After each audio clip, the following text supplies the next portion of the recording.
Bismillah ar-Rahman ar-Rahim. Assalamu alaikum wa rahmatullahi wa barakatuh. Psychology, 4th edition. Narrated by Omar Mohsen Ibrahim Fouad. Chapter 6. Memory. Chapter outline and learning objectives. What is memory? LO1. Define memory. LO2. Describe the process of encoding, storage, and retrieval. Stages of memory. LO3. Identify the stages of memory described by the information processing model. LO4. Describe sensory memory. LO5. Summarize short-term memory. LO6. Give examples of how we can use chunking to expand our short-term memory. LO7. Describe working memory and its relationship to short-term memory. LO8. Describe long-term memory. Retrieval and forgetting. LO9. Illustrate how encoding specificity relates to retrieval cues. LO10. Identify some of the reasons why we forget. LO11. Explain how the malleability of memory influences the recall of events. LO12. Describe the meaning of rich false memories. The biology of memory. LO13. Compare and contrast anterograde and retrograde amnesia. LO14. Identify the brain structures involved in memory. LO15. Describe long-term potential. LO15. Describe long-term potentiation and its relationship to memory.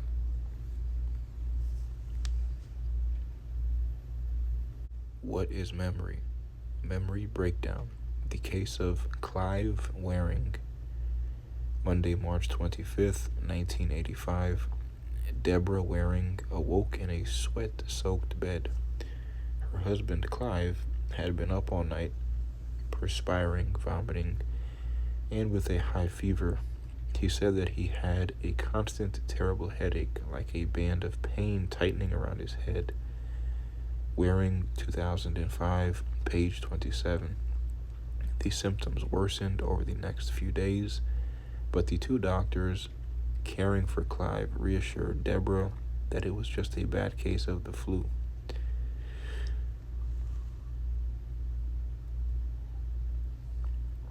By Wednesday, Clive had spent 3 nights awake with the pain.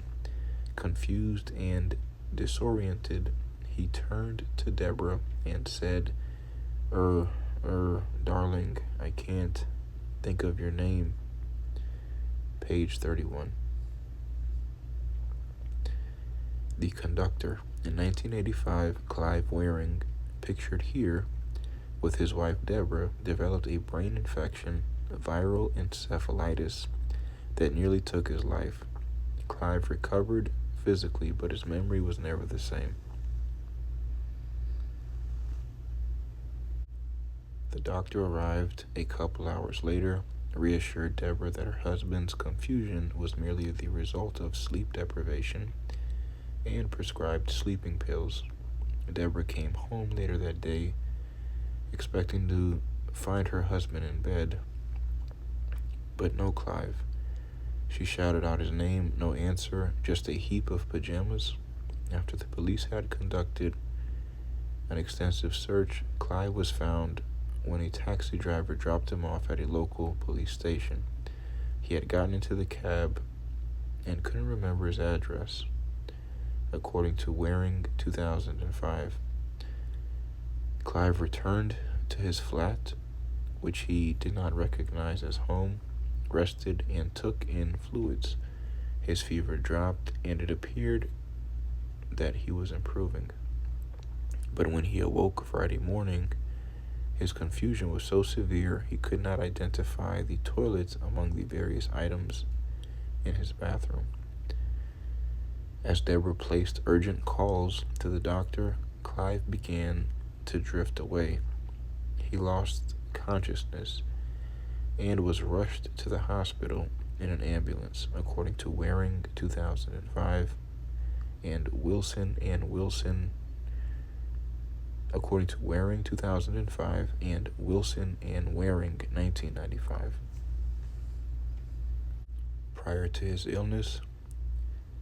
this illness, Clive Waring had enjoyed a fabulous career in music. As the director of the London Lasses Ensemble, as the director of the London Lasses Ensemble, he spent his days leading singers and instrumentalists through the emotionally complex music of his favorite composer, Orland de Lassus, a renowned expert on Renaissance music. Clive produced music for the prestigious British Broadcasting Corporation (BBC), including that which aired on the wedding day of Prince Charles and Lady Diana Spencer, according to Sachs 2007, Wilson ETAL 1995, and Wilson ETAL 2008. But Clive's work and his whole life tumbled into chaos when a virus that normally causes blisters on the mouth invaded his brain.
Millions of people carry herpes simplex virus type 1, HSV1. Usually, it causes unsightly cold sores on the mouth and face. There is also HSV2, more commonly associated with genital herpes. But for a small minority of the adult population, as few as 1 in 500,000 annually, the virus invades the central nervous system and causes a life-threatening infection called encephalitis, according to Kumar and Mendez, 2023. Left untreated, herpes encephalitis causes death in over 70% of its victims. Most who survive have lasting neurological deficits, according to Bradshaw and Venkatesson, 2016. Encephalitis, the red area in the computerized axial tomography (CAT) scan, reveals inflammation in the temporal lobe. The cause of this swelling is herpes simplex virus, the same virus responsible for Clive Waring's illness. Many people carry this virus. It causes cold sores, but herpes encephalitis is rare, affecting approximately 1 in 500,000 people annually, according to Kumar and Mendez, 2023. Often patients do not get timely treatment, and this increases the risk for negative outcomes, according to Tyler, 2018. Although Deborah saw to it that Clive received early medical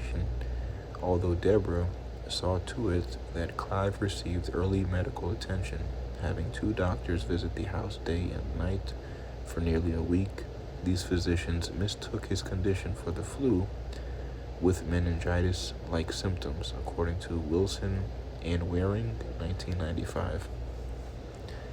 Diagnosing herpes encephalitis is difficult, even to this day, as its symptoms resemble those of other conditions, including stroke, cancer, and different types of infection, according to Bradshaw and Venkatesson, 2016. When Clive and Deborah arrived at the hospital on the 6th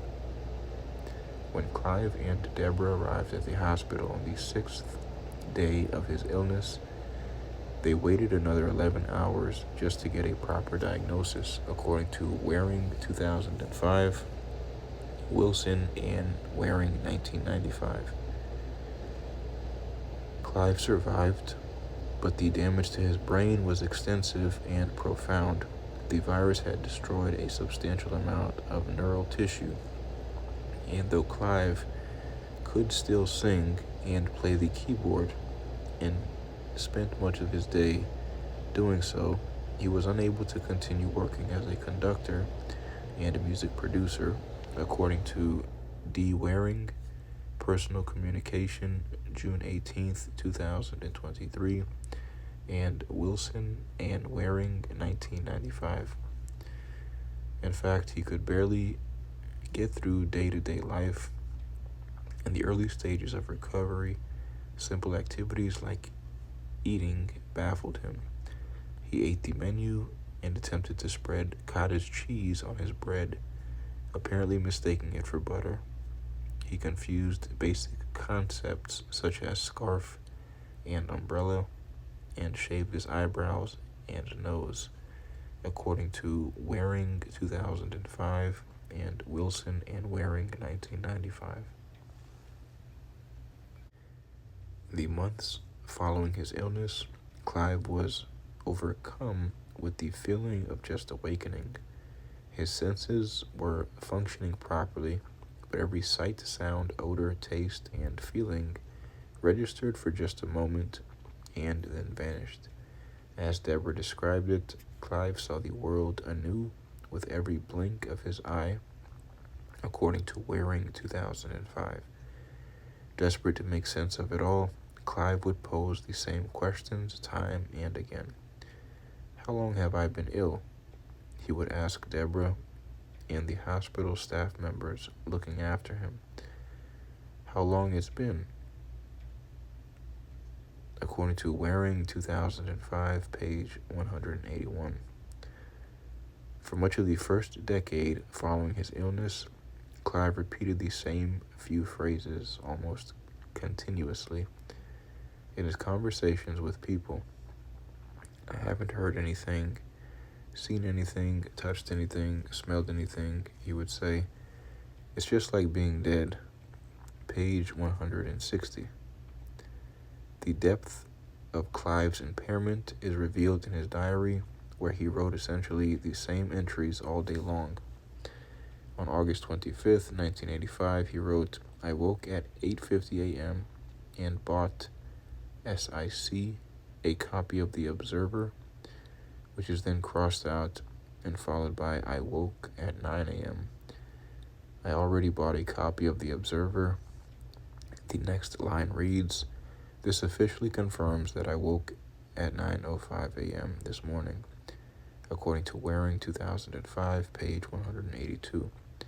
Having forgotten all previous entries, Clive reported throughout the day that he had just become conscious.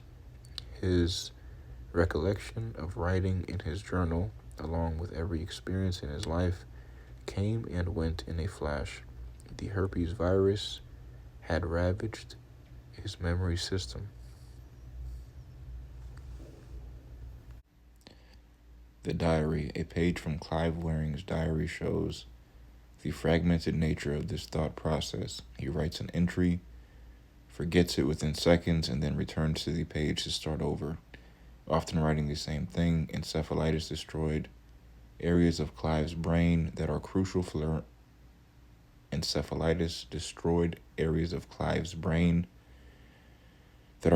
learning and memory. So he can no longer recall what is happening from moment to moment. The story of Clive Waring launches our journey through memory. You may be wondering why we chose to start this chapter with the story of a person whose memory system failed. When it comes to understanding complex cognitive processes, sometimes it helps to examine what happens when elements of the system are not working properly. And when we say working properly, we do not mean working perfectly. Unlike a phone camera which captures, stores, and reproduces events with high fidelity, the human memory system is vulnerable to errors, distortions, and sometimes manipulation, according to Bruin et al. 2020. By the time you finish this chapter, you may find yourself questioning some of the memories you once considered absolute truths. Encoding, storage, and retrieval. LO1, define memory. In everyday conversations, memory refers to anything remembered. I remember my 14th birthday, or I recall our trip to the beach. In psychology, memory refers to the processes involved in the encoding, collection, storage, and retrieval of information. Scientists have proposed many theories and models to explain how the brain processes or works on data. Scientists have proposed many theories and models to explain how the brain processes or works on data en route to becoming memories. As you learn about some of these theories and models, keep in mind that none are perfect. Rather than labeling one as right and another as wrong, most psychologists embrace a combination of approaches, considering their strengths and weaknesses. We don't completely understand how a functioning memory system works, but there is basic agreement on its general processes, particularly encoding, storage, and retrieval. LO2 describe the processes of encoding, storage, and retrieval. Encoding. During the course of a day, we are bombarded with information coming from all of our senses and internal data in the form of thoughts and emotions. Some of this information we will remember, but the majority of it will not be trained. Some of this information we will remember, but the majority of it will not be retained for long. What is the difference between what is preserved and what is not? Most psychologists agree that it all starts with encoding, the process through which information enters our memory system. Imagine you are getting your hair cut, sitting in the chair, you smell hair products, feel a comb running over your scalp, and hear the sounds of voices and snipping scissors. The stimuli associated with this event are taken in by your senses and then converted to neural activity that travels to the brain. The information is processed, and from this point, it can take one of two paths. Either it enters the memory system, it is encoded to be stored for a longer period of time, or it slips away. For Clive Waring, much of this information slips away. Connections in the sensation and perception chapter.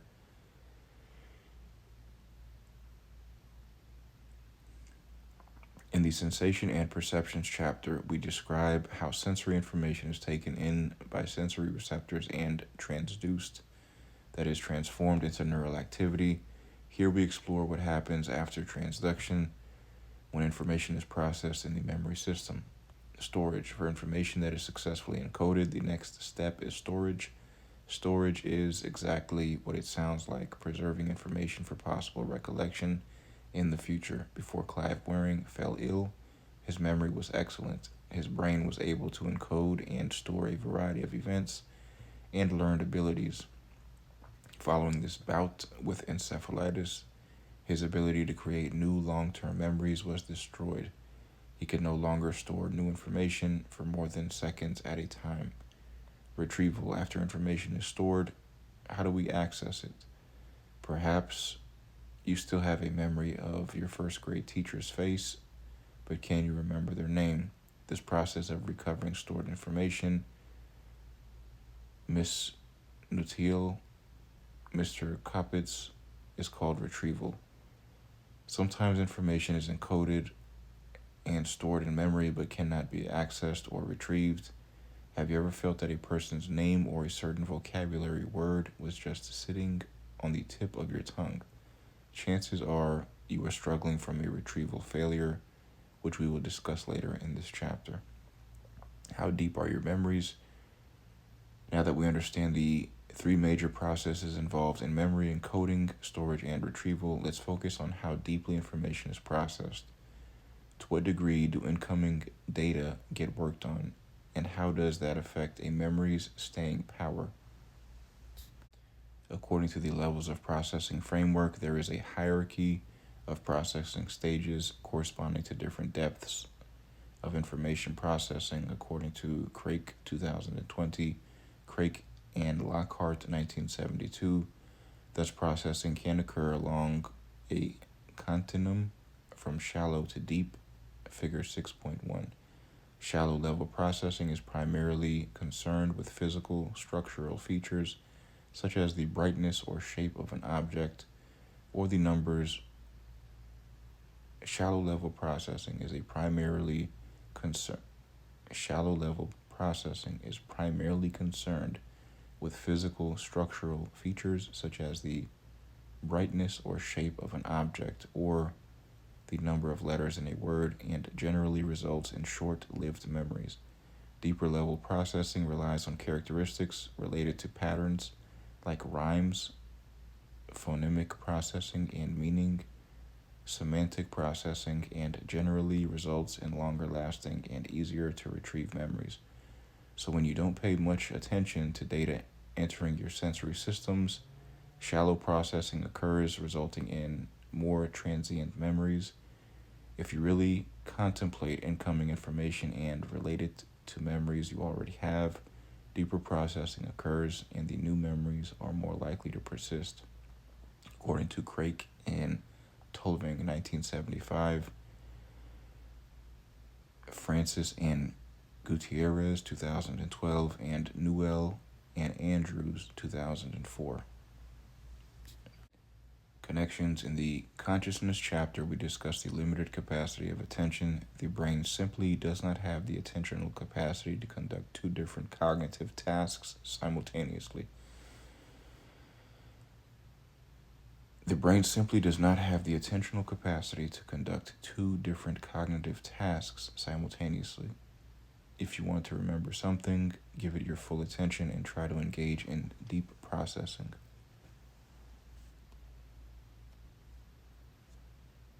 Shallow, notice some physical features.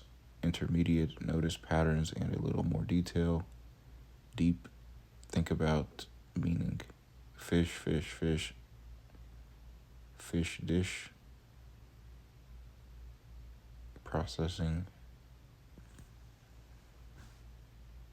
Extended description for Figure 6.1, the levels of processing framework. Figure 6.1, the levels of processing framework. Information can be processed along a continuum from shallow to deep, affecting the probability of recall. Shallow processing, in which only certain details like the physical appearance of a word might be noticed, results in brief memory that may not be recalled later. We are better able to recall information we process at a deep level, thinking about meaning and tying it to memories we already have. Fergus Craik and Endel Tolving, 1927 through 2023, explored levels of processing in their classic 1975 study. After presenting college students with various words, the researchers asked them yes or no questions, prompting them to think about and encode the words at three different levels: shallow, intermediate, and deep. The shallow questions required the students to study the appearance of the word. Is the word in capital letters? The intermediate level questions related to the sound of the word. Does the word rhyme with weight? And finally, the deep questions challenged students to consider the word's meaning. Is the word a type of fish? When the researchers surprised the students with a test to see which words they remembered without any cues or clues, the students were best able to recall words whose meaning they had thought about, according to Craik and Tolving, 1975. The take-home message: deep thinking helps create stronger memories, according to Dunlosky, ETAL 2013, and Foos and Gulkassian, 2008. The levels of processing model helps explain why testing, which often requires you to connect new and old information, can improve memory and help you succeed in school. Research strongly supports the idea that testing improves learning among students of differing abilities, as long as these stakes are low, according to Batsell, ETAL 2017, Dunlosky, ETAL 2013, and Johnson, ETAL 2021.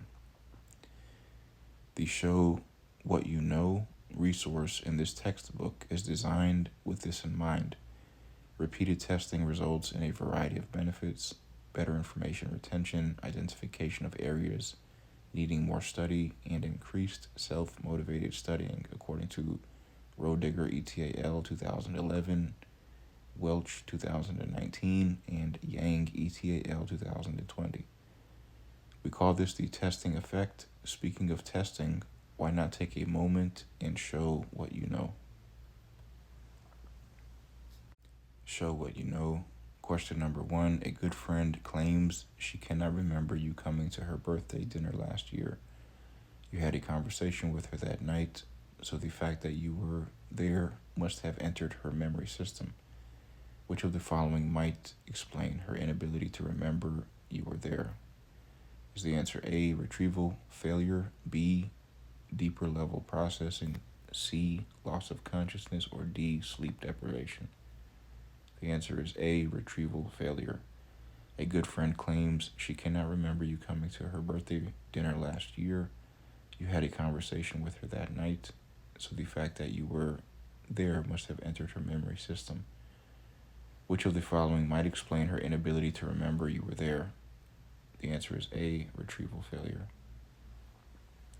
Question number 2 refers to the processes involved in the collection, storage, and retrieval of information. Memory. Memory refers to the processes involved in the collection, storage, and retrieval of information. Question number 3. Provide an example of shallow processing versus deep processing as it relates to studying. Paying little attention to data entering our sensory system results in shallow processing. For example, you remember seeing a word that has been bold-faced in the text while studying. You might even be able to recall the page that it appears on and where on the page it is located. Deeper level processing relies on characteristics related to patterns and meaning, and generally results in longer lasting and easier to retrieve memories. As we study, if we contemplate incoming information and relate it to memories we already have, deeper processing occurs and the new memories are more likely to persist. Stages of memory. Psychologists use numerous models to explain how the memory system works, according to Malberg, ETAL 2019. Among the most influential is the information processing model, first developed by Richard Atkinson and Richard Schifrin. This model conceptualizes memory as a flow of information through a series of stages: sensory memory, short-term memory, and long-term memory, figure 6.2. According to Atkinson and Schifrin, 1968, and Baddeley, ETAL 2019, and Wood and Pennington, 1973. Connections. In Chapter 1, we described the importance of using theoretical models to organize and conceptualize observations. In this chapter, we present several of these to explain the human memory system. Sensory memory, short-term memory, long-term memory, figure 6.2, the information processing model. The information processing model, LO3, identify the stages of memory described by the information processing model. According to the information processing model, each stage of memory has a certain type of storage with distinct capabilities. Sensory memory can hold vast amounts of sensory stimuli for a sliver of time. Short-term memory can temporarily maintain and process limited information for longer periods, about 30 seconds, if there are no distractions. And long-term memory has almost unlimited capacity and can hold onto information indefinitely. In the sections that follow, we will flesh out these stages, which are incorporated in most memory models. Lion of a Memory. Saru Brierley, at the Berlin premiere of Lion, the Oscar-nominated film that tells his amazing story. Brierley was just 5 years old when he lost contact with his family in India after being separated from his older brother at a train station. Brierley boarded a train to Calcutta, 1,000 miles from home. He survived on the streets for weeks, ended up in an orphanage, and was adopted by a couple in Tasmania, Australia. 2 decades later, Brierley used Google Earth and his memory of landmarks to find his way back home, where he reunited with his biological family, according to Dunlop, 2017, NPR Staff, 2014. The information processing model is a valuable tool for learning about and researching memory, but like any scientific model, it has flaws. Some contend that sensory memory is really a primary component of perception, according to Craig, 2020. Others doubt that a clear boundary exists between short-term and long-term memory, according to Baddeley, 1995. Still others argue that this pipeline model is a simplistic representation because information does not necessarily flow through the memory system in a straight line path, according to Cohen, 1988. Despite its weaknesses, the information processing model remains an essential tool for explaining how memory works. As you read about Clive Waring in the pages to come, you will learn how both his short and long-term memory are severely impaired. Connections. In the Sensation and Perception chapter, we define sensation as the process by which receptors receive and detect stimuli. Perception is the process through which sensory information is organized, interpreted, and transformed into something meaningful. Some critics of the information processing model suggest that sensory memory is an important component of perception, not a stage of memory. Sensory memory, LO4 describes sensory memory. Think of all the information streaming through your sensory channels at this very moment. Your eyes may be focused on this sentence, but you are also collecting data through your peripheral vision. You may be hearing noises, voices in the distance, smelling odors, the scent of lotion or deodorant you applied earlier today, tasting foods if you are snacking, and even feeling things. Shoes gently squeezing your feet. Many of these sensory stimuli never catch your attention, but some are being registered in your sensory memory. The first stage of the information processing model. The bulk of information entering sensory memory comes and goes like images flitting by in a movie. A few things catch your attention: the beautiful eyes of Priyanka Chopra, the sound of her voice, and perhaps the color of her shirt. But not much more before the frame switches and you're looking at another image. Information floods our sensory memory through multiple channels. What we see enters through one channel, what we taste through another, and so on. More is seen than can be remembered.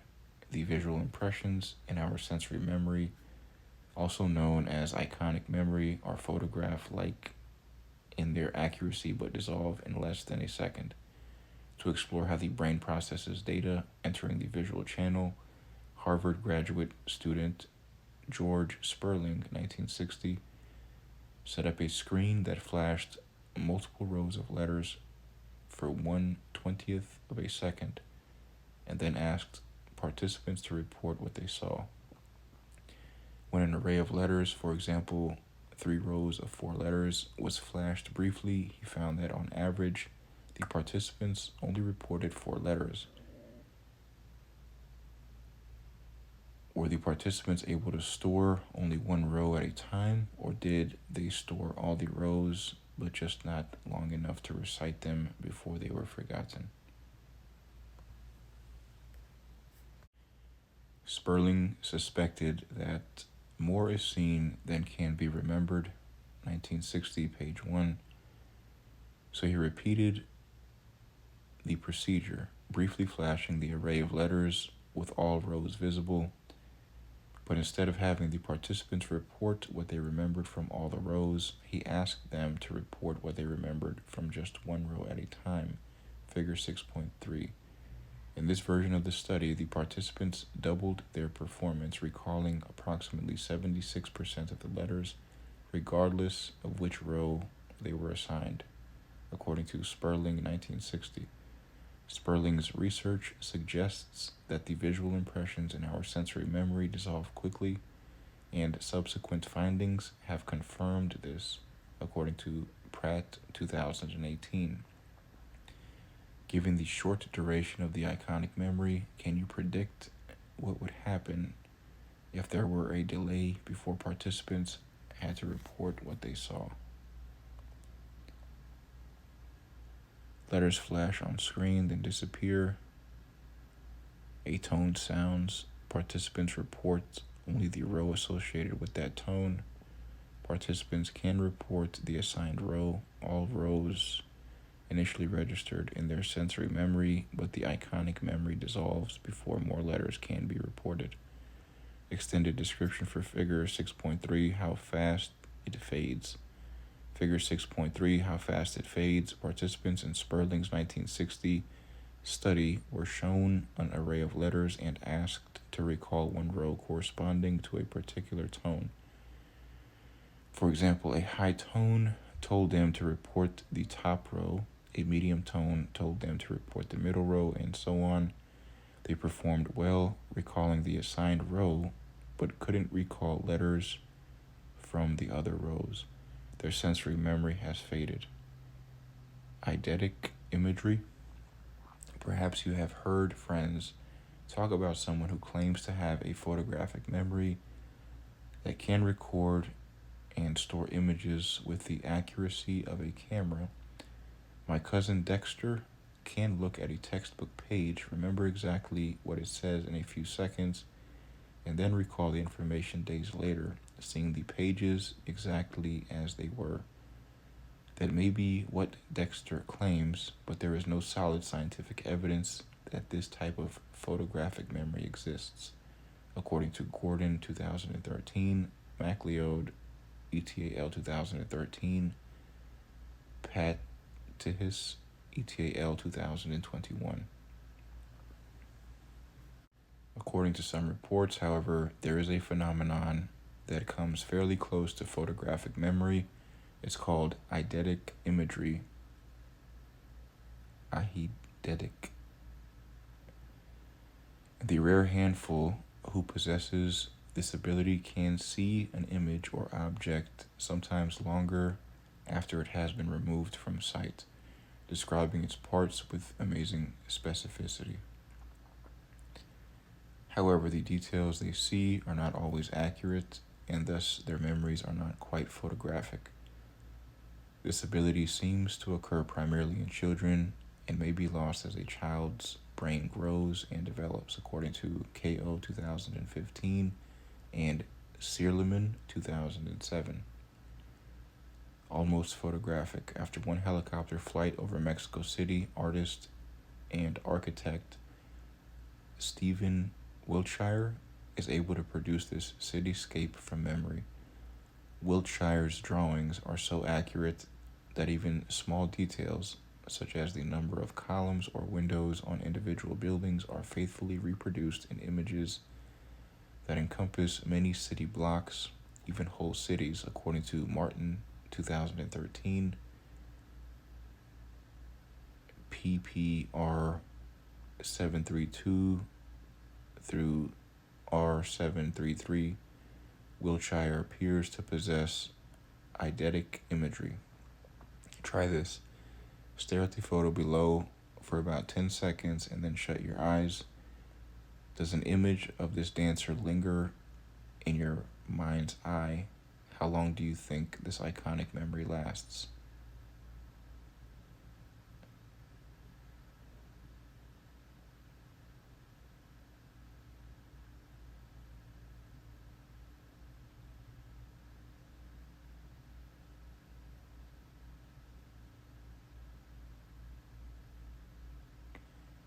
Echoic memory.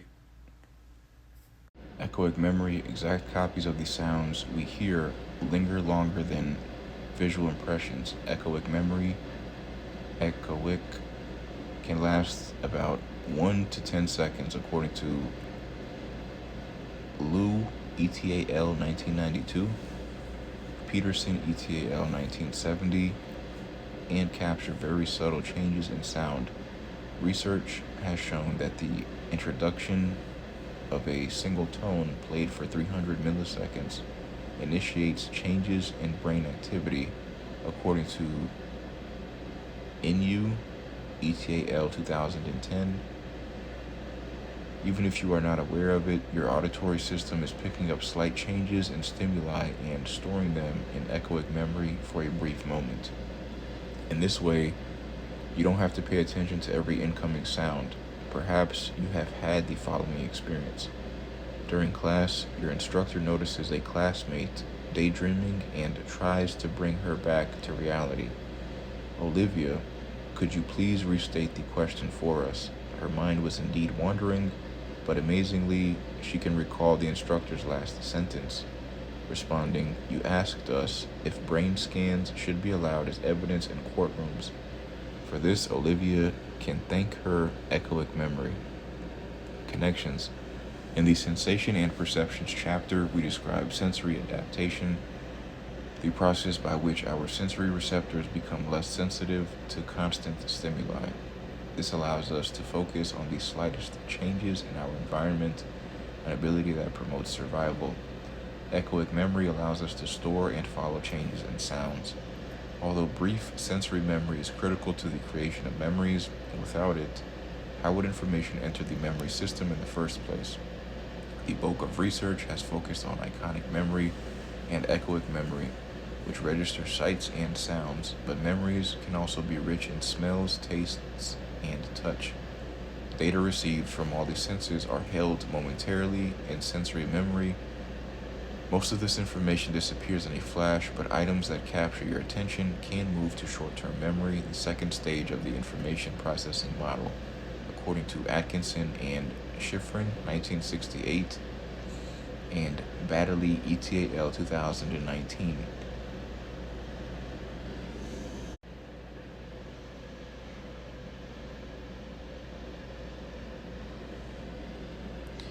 Short-term memory, LO5, summarized short-term memory. The amount of time information is maintained and processed in short-term memory. The amount of time information is maintained and processed in short-term memory depends on how much you are distracted by other cognitive activities, but the duration can be about 30 seconds, according to Atkinson and Schifrin, 1968. You can stretch short-term memory further with maintenance rehearsal, a technique of repeating what you want to remember over and over in your mind. Using maintenance rehearsal, you can theoretically hold on to information as long as you desire. This strategy comes in handy if you use rote memorization for learning, or if you need to remember a series of numbers or letters, for example, phone numbers or zip codes. Imagine the following. While strolling down the street, you witness a hit-and-run accident. A truck runs a red light, smashes into a car, and then speeds away. As the truck zooms off, you manage to catch a glimpse of the license plate number. But how will you remember it long enough before reaching the 911 operator? If you're like most people, you will say the plate number to yourself over and over, either aloud or in your mind, using maintenance rehearsal. But maintenance rehearsal does not work so well if you are distracted. In a classic study examining the duration of short-term memory, most participants were unable to recall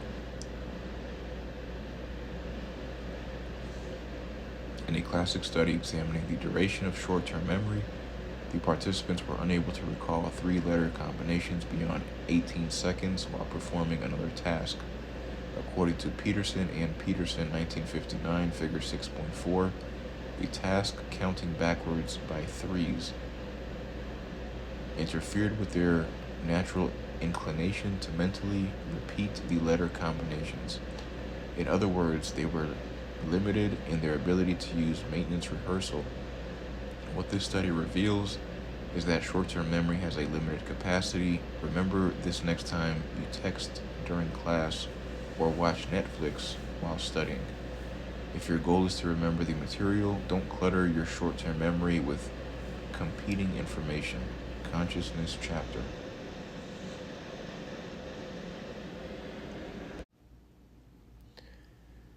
Percent correct, seconds since hearing letter combinations. As amount of time increases, recall decreases. Extended description for figure 6.4, duration of short-term memory. Figure 6.4, duration of short-term memory.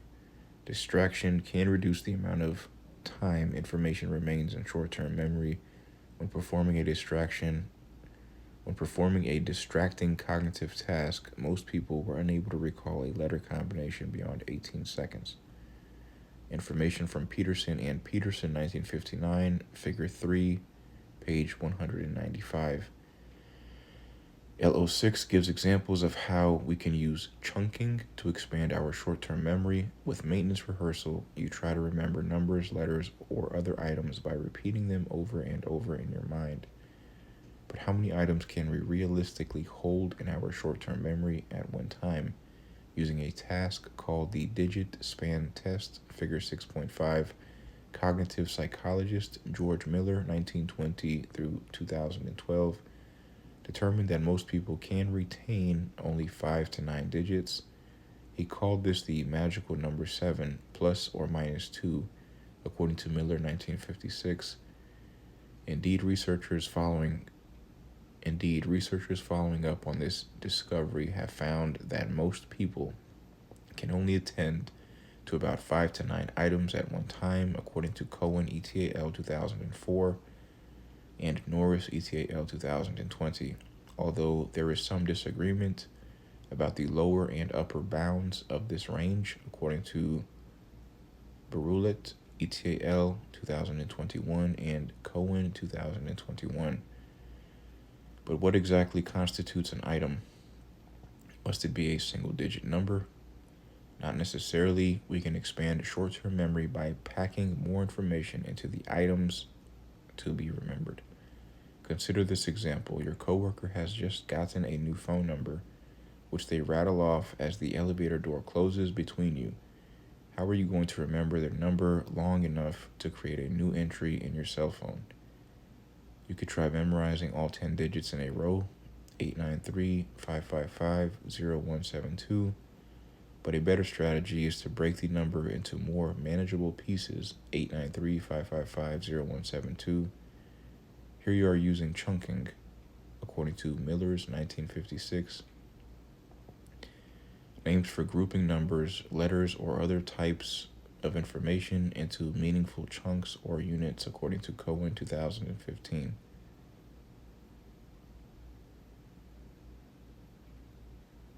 Here you are using chunking, Miller's 1956. Name for grouping numbers, letters, or other types of information into meaningful chunks or units, according to Cohen 2015. 2390-457-91340982-012-895-793781256-50129-8347. Figure 6.5, Digit Span Test. The digit span test is a simple way to assess memory. Participants are asked to listen to a string of numbers and then repeat them, adding a new row of numbers with every turn. The string of numbers grows longer as the test progresses. Ask a friend to give you this test and see how many numbers you can remember. For a real challenge, you can even try to recite the list backwards. The fact that we can expand short-term memory by chunking suggests that this stage of memory is more than just a temporary holding place for information. Indeed, many psychologists believe that short-term memory has an active processing component. Working memory, L07, described working memory and its relationship to short-term memory. Updated versions of the information processing model include a concept known as working memory. According to Baddeley 2012, Baddeley and Hitch 1974, Baddeley ETAL 2019, which refers to what is going on in short-term memory. Working memory is the active processing through which we maintain and manipulate information in the memory system. Let's use an analogy of a bakery and the activities happening inside. Short-term memory is the bakery, that is, the place that hosts your current thoughts and whatever your brain is working on at this very moment. Working memory is what's going on inside the bakery, making bread, cakes, and pastries, or in the case of the brain, processing information. Some psychologists use the terms short-term memory and working memory interchangeably. For our purposes, we will identify short-term memory as a stage in the original information processing model, as well as the location where information is temporarily held, and working memory as the activities and processing occurring within. According to the model of working memory originally proposed by psychologists Alan Baddeley and Graham Hitch, 1974, Baddeley, 2012, the purpose of working memory is to actively maintain information and thus enable complex cognitive tasks. Those complex cognitive tasks include anything from solving math questions to following directions. Shannon Bailey, 2021, and Covray ETAL 2019. Working memory may even help you negotiate relationship problems. Didn't see that coming. What's love got to do with working memory? Sometimes the best way to resolve a problem is by talking it through.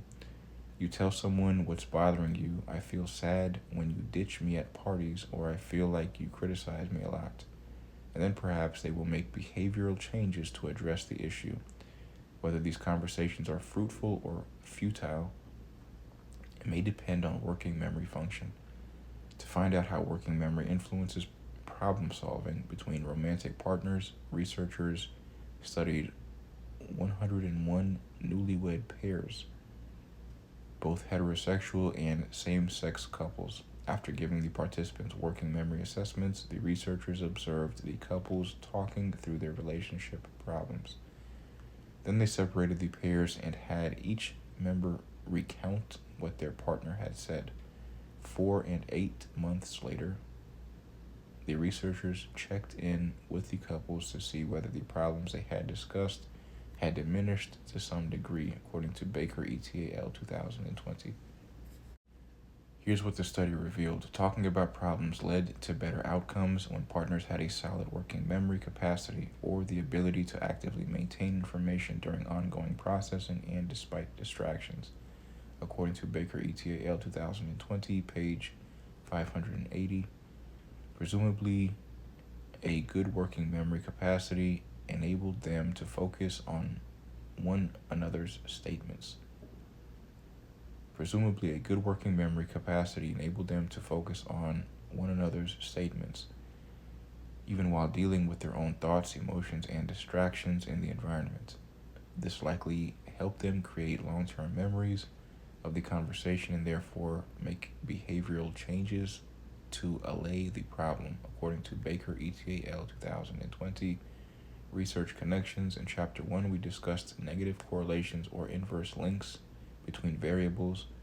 In this study, the severity of problems was reduced when partners had higher working memory capacities, but correlation does not prove causation.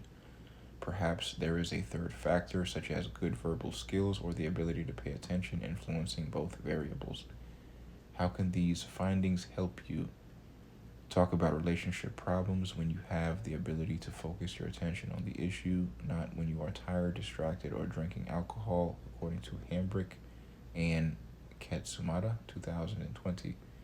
Make a point to listen, truly listen to what your partner is saying so that information can be transferred into your long-term memory. Now that we have established the importance of working memory, let's explore how it functions. Working memory has 4 components: the phonological loop, visuospatial sketchpad, central executive, and episode. Working memory has 4 components: the phonological group, visuospatial sketchpad, central executive, and episodic buffer, according to Baddeley 2002 and Baddeley and Hitchcock 2019, figure 6.6. Phonological loop. The phonological loop is responsible for working with verbal information for brief periods of time.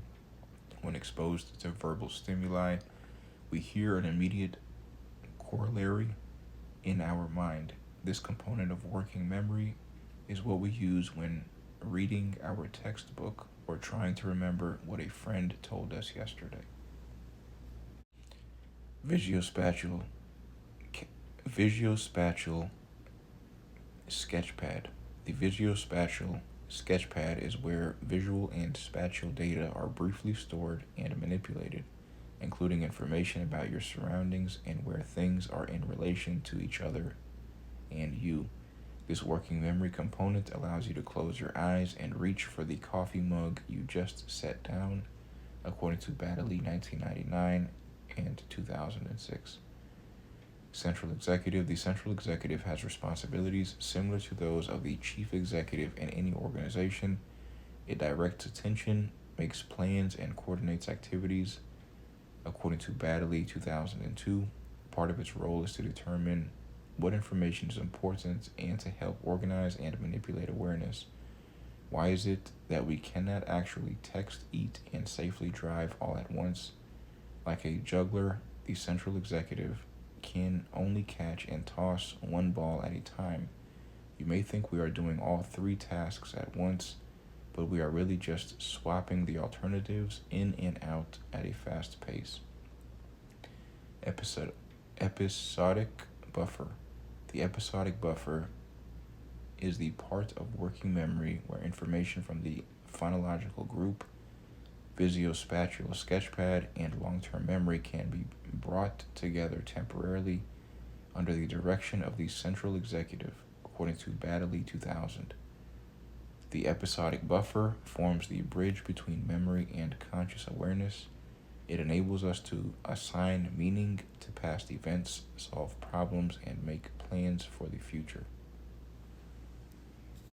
Sensory memory, short-term memory, long-term memory. Central executive directs attention. Visual spatial sketchpad works with visual and spatial info. Bakery, deli, produce, dairy. Do we need milk? Episodic buffer brings info together, allowing us to solve problems. Butter, eggs, salsa. Butter, eggs, salsa. Phonological loop works with verbal info. Extended description for Figure 6.6 working memory. Figure 6.6 working memory. Working memory represents the active processing. Working memory represents the active processing occurring in short-term memory. Overseeing the big picture is the central executive, which directs attention and integrates processing among three subsystems: the phonological loop, visuospatial sketchpad, and episodic buffer. To understand how this model works, imagine you have stopped by the supermarket to pick up groceries. You rehearse the shopping list with your phonological loop, produce a mental layout of the store with your visuospatial sketchpad, and use the episodic buffer to access long-term memories and determine whether you need any additional items. Tying together all these activities is the central executive. Let's work it out. Here's an everyday example to help you flesh out these concepts. Imagine you are shopping for a unique gift on Etsy. You need your password to log in, so you retrieve it from long-term memory and then hear the letters and numbers in your phonological loop. Now you need your credit card, so you think back to the last place you saw it, the kitchen counter, and bring forth a mental image of your. Now you need your credit card, so you think back to the last place you saw it, the kitchen counter, and bring forth a mental image of how your kitchen is laid out in your visuospatial sketchpad.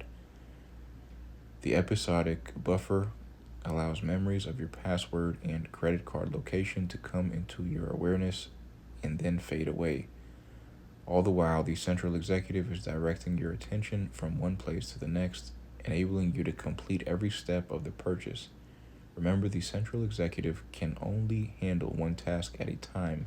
Keep this in mind next time you try to complete a reading assignment. Both short-term memory and working memory are limited in their capacity and duration. So how do we maintain so much information over the years? What aspect of memory makes it possible to memorize thousands of vocabulary words, scores of names and facts, and lyrics to your favorite songs? Enter long-term memory. Are you cyber loafing? College students spend up to 20% of their class time engaged in non-academic digital activities such as video games, online shopping, and social media, according to Ober ETAL 2023. Cyber loafing is more common in students with low self-control and during times of low academic stress, according to Zoo ETAL 2021. Long-term memory. Items that enter short-term memory have two possible fates. Either they fade away or they move into long-term memory, Figure 6.7. Think of how much information is stored in your long-term memory: funny jokes, important conversations, images of faces, multiplication tables, and so many words. Around 10,000 to 11,000 word families such as smile, smiled, smiling. For English-speaking college students, according to Treffers, Daller, and Milton 2013. Could it be that long-term memory has an endless holding capacity?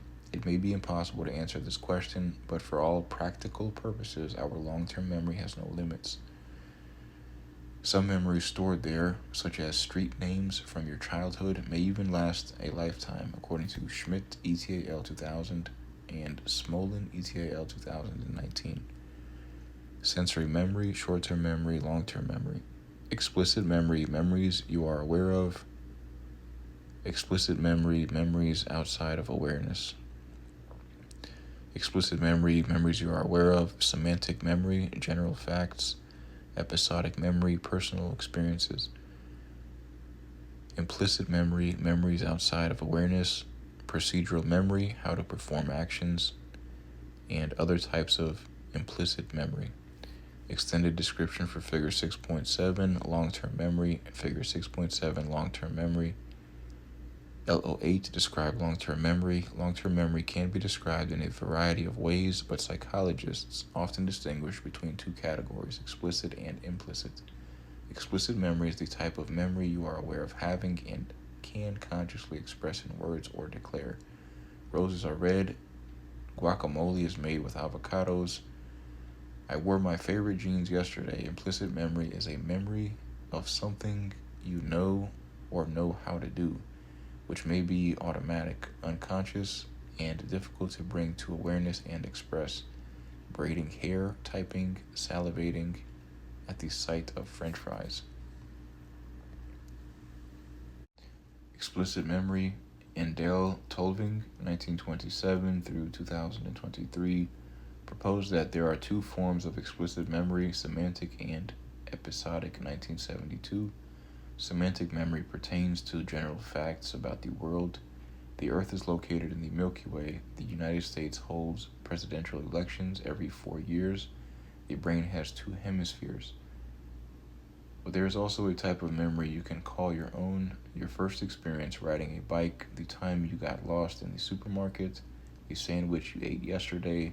All these personal memories are part of your episodic memory. You can think of episodic memory as the record of memorable experiences or episodes in your life, including when and where they occurred, according to Tolving, 1985. One could say that semantic memories are verifiable, while episodic memories may not be. Often, our most vivid episodic memories are associated with intense emotion. Think about an emotionally charged experience from your past, learning about a terrorist attack, getting news that someone you love has been in an accident, or hearing that your favorite sports team has won a historic championship. If recollecting these moments feels like watching a 4D movie, you might be experiencing what psychologists call a flashbulb memory, a detailed account of circumstances surrounding an emotionally significant or shocking, sometimes historic event. With flashbulb memories, you frequently recall the precise moment you learned of an event, where you were, who or what source relayed the news, how it made you feel, what you did next, and other random details about the experience, according to Brown and Kulik, 1977. Perhaps you have a flashbulb memory of learning that Joe Biden won the 2020 presidential election. You recall whom you were with, what you were drinking and eating, what music was playing, or maybe you have a flashbulb memory of a more private emotional event, such as receiving your first college acceptance letter or witnessing a crime, according to Lanciano, ETAL 2018. Flashbulb memories are experienced across cultures, but the content of those memories may differ, according to Gandalf and El Hajj, 2017, and Tellerico, ETAL 2019. For example, many people in many parts of the world might have a vivid memory of learning that Russia invaded Ukraine in 2022. Meanwhile, flashbulb memories of the 2022 mass shooting in Copenhagen may be more specific to people living in Denmark. Note that a flashbulb memory is a specific type of episodic memory. In some cases, we have flashbulb memories of the experiences associated with learning about an event rather than first-hand memories of the event itself, according to Hurst and Phelps 2016. Because flashbulb memories seem so strong, vivid, and rich in detail, we often place great confidence in them. But research suggests that we should be cautious about doing this. Flashbulb memories sometimes include inaccuracies or lack specific details, according to Hurst et al. 2015 and Neisser 1991. Implicit memory. Unlike explicit memory, which can easily flow into conscious thought,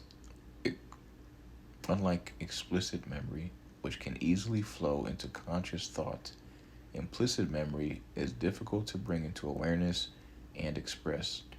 It is a memory for something you know or know how to do, but which might be automatic or unconscious. Many of the physical activities we take for granted, such as playing an instrument, driving a car, and dribbling a basketball, use a special type of implicit memory called procedural memory. That is the memory of how to carry out an activity without conscious control or attention. After his illness, Clive Waring could still pick up a piece of music and play it on the piano. He had no recollection of learning to cite, read, or play, yet he could execute these skills like the professional he had always been, according to Venard 2011.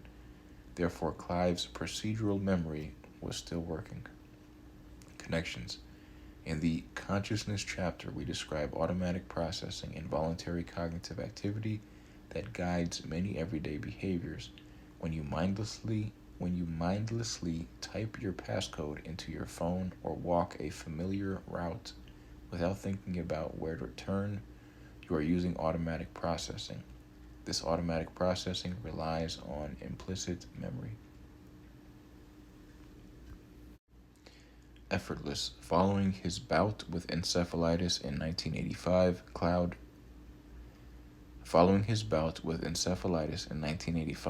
Clive Waring could still read music and play the piano, demonstrating that this procedural memory was not destroyed.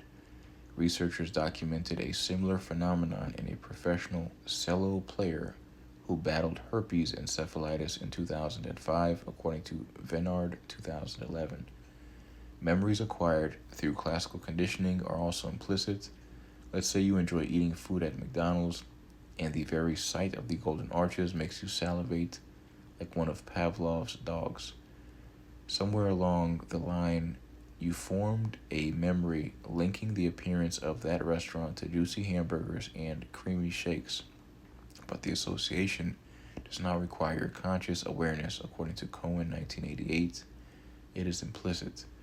Connections. In the learning chapter, we introduce the concept of classical conditioning, which is evident when an originally neutral stimulus elicits an involuntary response such as salivation, eye blinks, and other types of reflex reactions. Here we discover how closely linked learning and memory are. What's the best way to make memories? How does the process of moving data into the memory system lead to the creation of long-term memories? Some strategies work well for keeping information in short-term memory. Maintenance rehearsal, for example. Others involve moving information from short-term memory to long-term memory. Here we will describe some evidence-based approaches for improving your memory. If you're wondering if we recommend online brain training programs, the answer is probably not. If you're wondering if we recommend online brain training programs, the answer is probably not. Brain training does not appear to have measurable effect on memory or other cognitive abilities, according to Stojanovsky, et al. 2021. Use mnemonics. Have you ever relied on the first letter technique to remember the order of operations in math? Please excuse my dear Aunt Sally. Or perhaps you have used an acronym such as Roy G. Biv to remember the colors of the rainbow. Figure 6.8. There are mnemonic devices or techniques for improving memory. Chunking, which we discussed earlier, is another mnemonic device. So too is the method of lo sahi, meaning places, which involves placing items to be remembered along a mental journey. Just pick a familiar route through your favorite restaurant, college campus, or your body and mentally place things you need to remember at points along the way. Suppose you need to pick up 5 items at the grocery: olive oil, cherries, tomatoes, bananas, and bread.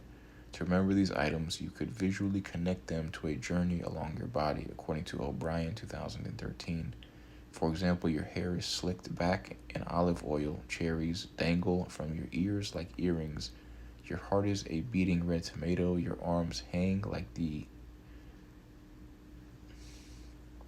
For example, your hair is slicked back and olive oil, cherries dangle from your ears like earrings. Your heart is a beating red tomato. Your arms hang down like bananas, and your legs are 2 solid loaves of bread.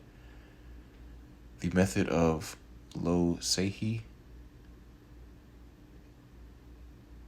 lo sahi. The method of lo sahi works very well for memorizing lists, especially if you practice often.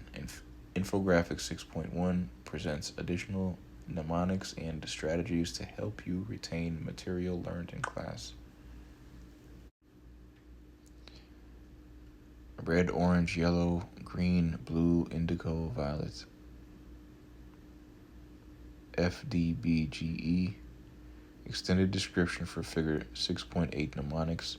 Figure 6.8 mnemonics enable us to translate information into a form that is easier to remember. For example, the common acronym Roy G. Biv helps us remember the order of the 7 colors in the rainbow. And when music students have trouble remembering the notes on the lines of the table, clef, E, G, B, D, F, they often rely on the first letter technique, creating a sentence out of the words beginning with these letters. Every good boy deserves fudge. Create hierarchies. Another way to boost your memory is to arrange the material you are trying to memorize into a hierarchy, or a system of meaningful categories and subcategories. In one classic study, researchers presented some participants with a list of words arranged in a hierarchical structure, and other participants with the same words not organized in any meaningful way. Those presented with words in a hierarchy had an easier time recalling them. In fact, participants who had learned the words using the hierarchy were able to recall 3 times as many words as the other group, according to Bauer et al. 1969. Put some effort into it. Earlier, we noted that stronger memories result when you think about information on a deep level. This requires effortful processing. As the name implies, effortful processing is not only intentional but also requires cognitive effort, which broadly refers to the degree of engagement with demanding tasks. According to Westbrook and Braver, 2015, page 396, in other words, how much you are willing to buckle down and put your mind to a task. In other words, how much you are willing to buckle down and put your mind to a task. Some types of effortful processing, such as maintenance rehearsal, are useful for extending the amount of time you can hold information in short-term memory. Other employ patterns and meaning to encode information for longer storage. What can a student do to facilitate effortful processing? Here are a few things that may help. Sit at the front of the classroom, study in a quiet room with cell phones and TVs out of sight, and keep your eye on a clock so you can use your time wisely, according to Duckworth et al. 2016. Elaborate and visualize. Effortful processing is evident in elaborative rehearsal, the method of connecting incoming information to knowledge and long-term memory. Here the level of processing occurs at a deep level, and therefore the encoding of information is likely to be more successful. Earlier, we described how you might remember your grocery list by mentally placing the items to be bought along different parts of your body: olive oil in your hair, cherries dangling from your ears, and so on. This method of Losehi employs elaborative rehearsal and visualization.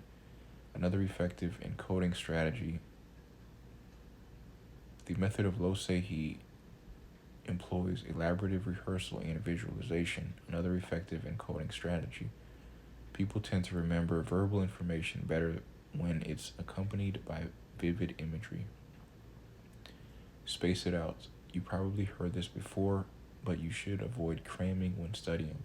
Psychologists refer to cramming as massed practice, meaning that learning sessions generally occur within the same day, back-to-back, or in relatively close succession, according to Dunlosky, ETAL 2013, page 36. A better approach is distributed practice or spreading study sessions over the course of many days. Research starting as early as the 1800s resoundingly shows that distributed practice is much more effective for learning material than cramming sessions at the last minute. According to Dunlosky, ETAL 2013, Ebbinghaus, 1885 and 1913, and Rohrer and Taylor, 2006. When researchers asked students to learn a new mathematical skill, they found that participants who practiced the new skill in 2 sessions, separated by a week, did better on a practice test 4 weeks later than those who spent the same amount of time practicing in 1 session, according to Pashler, ETAL 2007. Similarly, students who reviewed material from a natural science class 8 days after the original lectures did better on final exams than those who reviewed the material 1 day after the lectures, according to Kapler, ETAL 2015. If we extend that time frame to a year, the difference between massed and distributed practice becomes less clear, according to Burns and Gurung, 2023. But there is no doubt that spacing out your study sessions is a smart way to prepare for your next test. Infographic 6.1, Study Smarter, Methods of Improving Your Memory.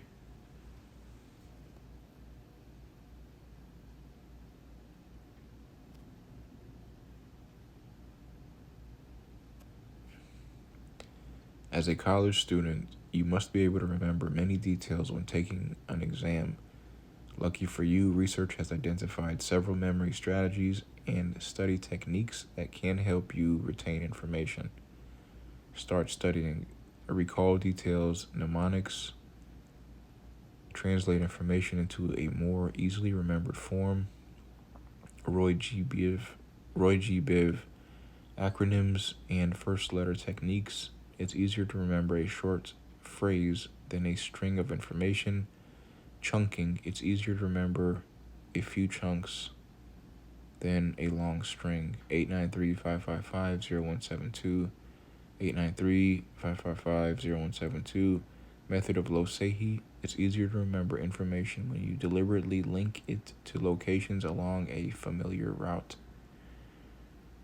Organize information, hierarchical structures. Organize information into a meaningful system. The process of organizing aids encoding, and once encoded, the information is easier to recall.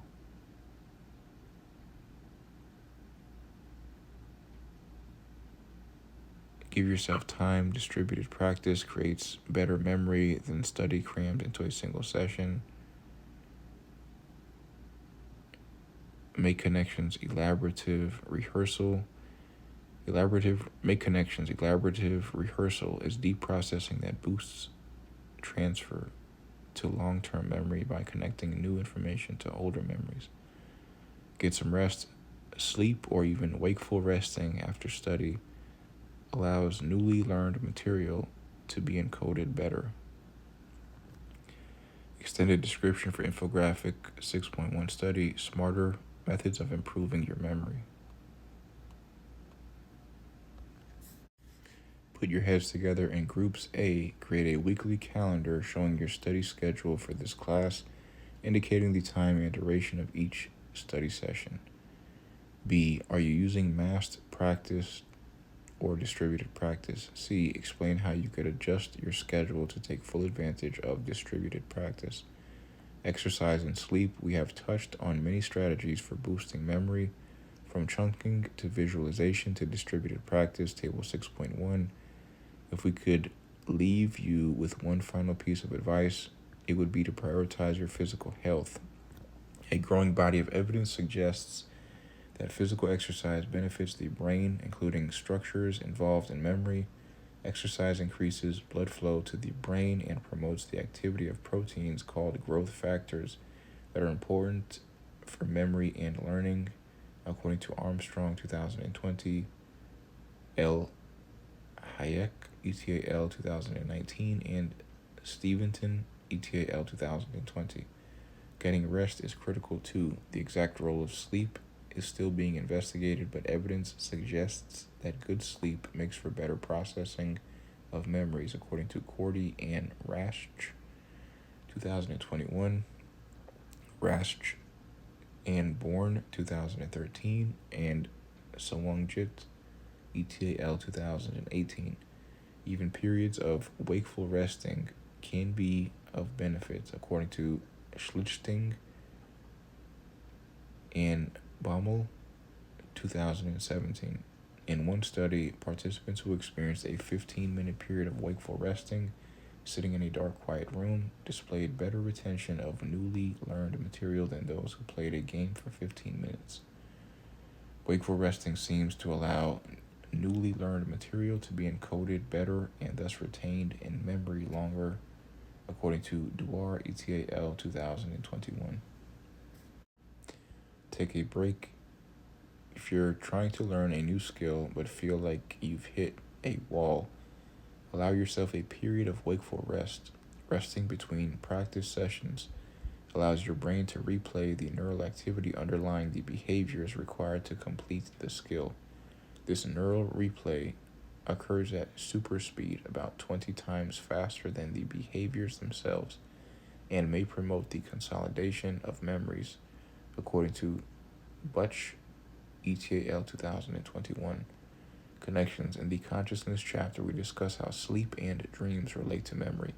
For example, researchers suspect that sleep spindles are associated with memory consolidation, and some theorists emphasize the importance of REM sleep in this process. Table 6.1, study smart and often. Technique, what to do. Technique, survey, what to do. Skim the material to determine what may be useful to you. Review questions, learning objectives, chapter summaries, identify main ideas and concepts. Technique, question, what to do. Note any questions that arise after your survey. Create an outline to help you organize your study based on the questions you generate. Technique, read, what to do. Read your chapter, ask questions, and take notes on the content. Remember, studying is not the same as reading. Technique, recall, what to do. Go over the material you have read in your mind, identify key factors. Go over the material you have read in your mind, identify key facts and concepts. Technique, review, what to do. Reread the material and generate your own examples to illustrate the content. Teach the material to someone else. Technique, individualize the process, what to do. Break down the reading into small sections you can read, recall, and review effectively. Technique, space your study, what to do. Build in breaks and spread the study sessions over time. Technique, minimize distractions, what to do. Focus on the task at hand. Multitasking while studying diverts attention, making your learning slower. Technique, test frequently, what to do. Test yourself frequently. Low stakes feedback provides an opportunity to learn the material and retain it longer. Work together, collaborative study can be quite effective. Technique, sleep, what to do, get enough rest, good sleep helps us learn new material and retain it. Listed here are some practical tips for more effective studying and learning. Information from El Ferdos, 2012. And Cordy and Rash, 2021. Roediger, ETAL 2011, and Rohrer and Taylor 2006. Wow, that's a lot to remember. You may be saying, hopefully you can retain it with the help of some of the mnemonic devices we have presented. You might also take a wakeful resting break in preparation for the next section, which focuses on the topic of memory retrieval. Show what you know. Question number 1. According to the information processing model, short-term memory can hold onto information for up to about blank if we are not distracted by something else. Is the answer A, 10 seconds, B, 30 seconds, C, 45 seconds, or D, 60 seconds? The answer is B, 30 seconds. According to the information processing model, short-term memory can hold onto information for up to about 30 seconds if we are not distracted by something else. Question number 2. As you enter the airport, you try to remember the location of the baggage claim area. You remember the last time you picked up your friend at this airport and, using your visuospatial sketchpad, realize the area is to your left. This ability demonstrates the use of your A, sensory memory, B, working memory, C, phonological loop, D, flash bulb memory. The answer is B, working memory. As you enter the airport, you try to remember the location of the baggage claim area. You remember the last time you picked up your friend at the... As you enter the airport, you try to remember the location of the baggage claim area. You remember the last time you picked up your friend at this airport, and you're using your visuospatial sketchpad. As you enter the airport, you try to remember the location of the baggage claim area. You remember the last time you picked up your friend at this airport, and, using your visuospatial sketchpad, realize the area is to your left. This ability demonstrates the use of your B, working memory. Question number 3. If you are trying to memorize a long password, you could use blank, grouping the numbers and symbols into meaningful units of information. The answer is chunking. If you are trying to memorize a long password, you could use chunking, grouping the numbers and symbols into meaningful units of information. Question number 4. Develop a mnemonic device to help you memorize the following terms from this section: sensory memory, long-term memory, explicit memory, semantic memory, episodic memory, flashbulb memory, implicit memory, and procedural memory. Answers will vary. Exquisitely serious, episodes, flashed, impossible, proteins, lighting, style. Implicit memory, semantic memory, episodic memory, flashbulb memory, implicit memory, procedural memory, long-term memory, sensory memory. Question number 5. When people talk about short-term memory, they typically are referring to something that happened a few hours or days ago. Is this definition accurate from a psychological perspective? Explain. No, this definition of short-term memory is not accurate from a psychological perspective. Short-term memory usually lasts about 30 seconds. Retrieval and forgetting. Have you ever heard the saying, "An elephant never forgets"? Granted, this might be somewhat of an overstatement, but as far as animals go, elephants do have remarkable memories. Consider the story of 2 elephants that briefly worked together in the circus and then were separated for 23 years. When they re-encountered one another at an elephant sanctuary in Tennessee, the 2 animals started to inspect each other's trunk scars and bellowed in excitement. The long-lost friends had recognized one another, according to Ritchie, 2009. An elephant's memory, and yours too, is only as good as its ability to retrieve stored memories. What can you retrieve? Anything that jogs your memory, be it a post-it note or a cell phone alarm, is called a retrieval cue, a stimulus that helps you retrieve stored information that is difficult to access, according to Tulving and Ulcer, 1968. Let's say you are trying to remember the name of the researcher who coined the phrase, the magical number 7 plus or minus 2. If we gave you the first letter of his last name, M, would that help you retrieve the information? If your mind jumps to Miller, the correct answer, then M serves as your retrieval cue.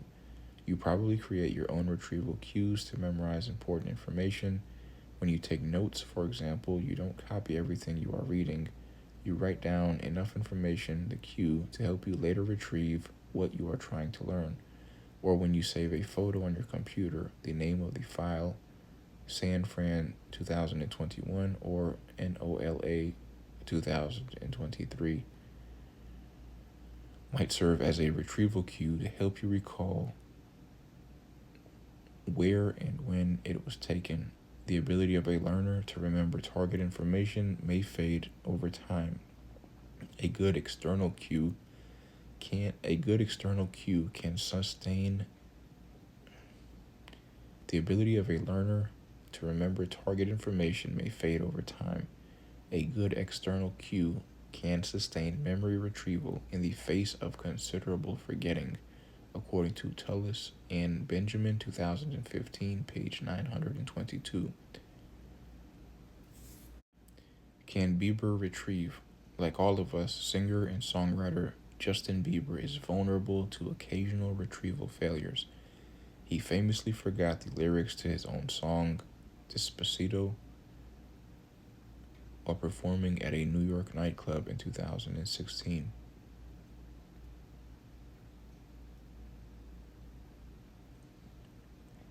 I don't know the words, so I say Dorito.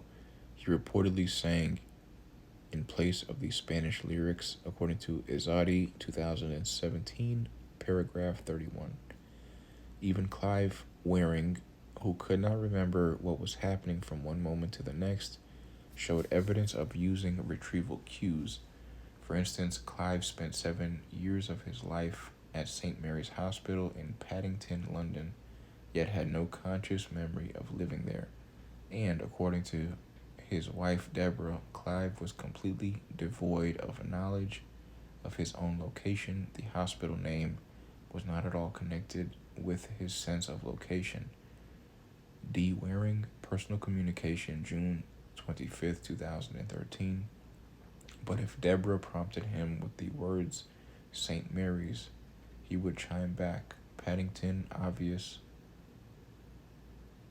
But if Deborah prompted him with the words St. Mary's, he would chime back, Paddington, oblivious to its connections, according to Waring, 2005, page 188.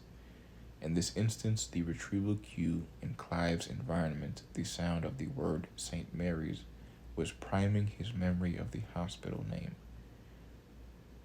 But how can priming occur in a person with severe amnesia? Priming is made possible by implicit memory, discussed earlier, which is often unconscious and difficult to express, according to Schachter, 2019.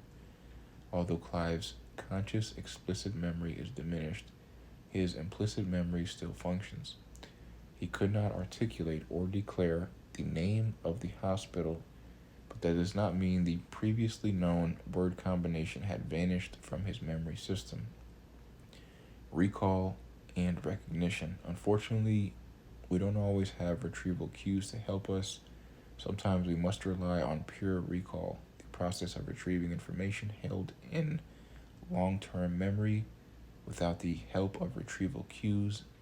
Recall is what you depend on when you answer fill in the blank or short answer essay questions on exams. Say you are given the following prompt. What are the 3 processes involved in memory?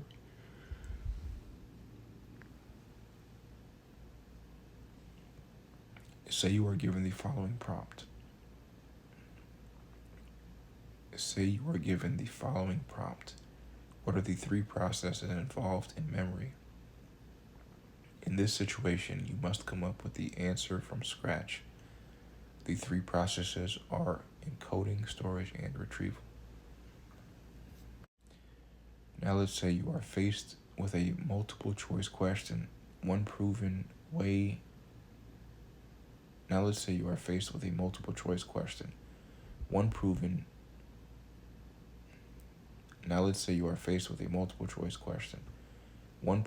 to help retain information is A, distributed practice, B, massed practice, or C, eidetic imagery. Answering this question relies on recognition, the process of matching incoming data or information stored in long-term memory. Recognition is generally a lot easier than recall because the information is right before your eyes. You just have to identify it. Hey, I've seen that before. Recall, on the other hand, requires you to come up with information on your own. Most of us find it easier to recognize the correct answer from a list of possible answers in a multiple choice question than to recall the same correct answer for a fill-in-the-blank question. Serial position effect. Recall and recognition come into play outside of school as well. Just think about the last time someone asked you to pick up several things at the drugstore. In order to find the requested goods, you had to recognize them. There's the dental floss, but even before that, you had to recall them, a much harder task if they are not written down. The ability to recall items from a list depends on where they fall in the list, a phenomenon psychologists call the serial position effect, figure 6.9. When given a list of words to memorize, research participants are better able to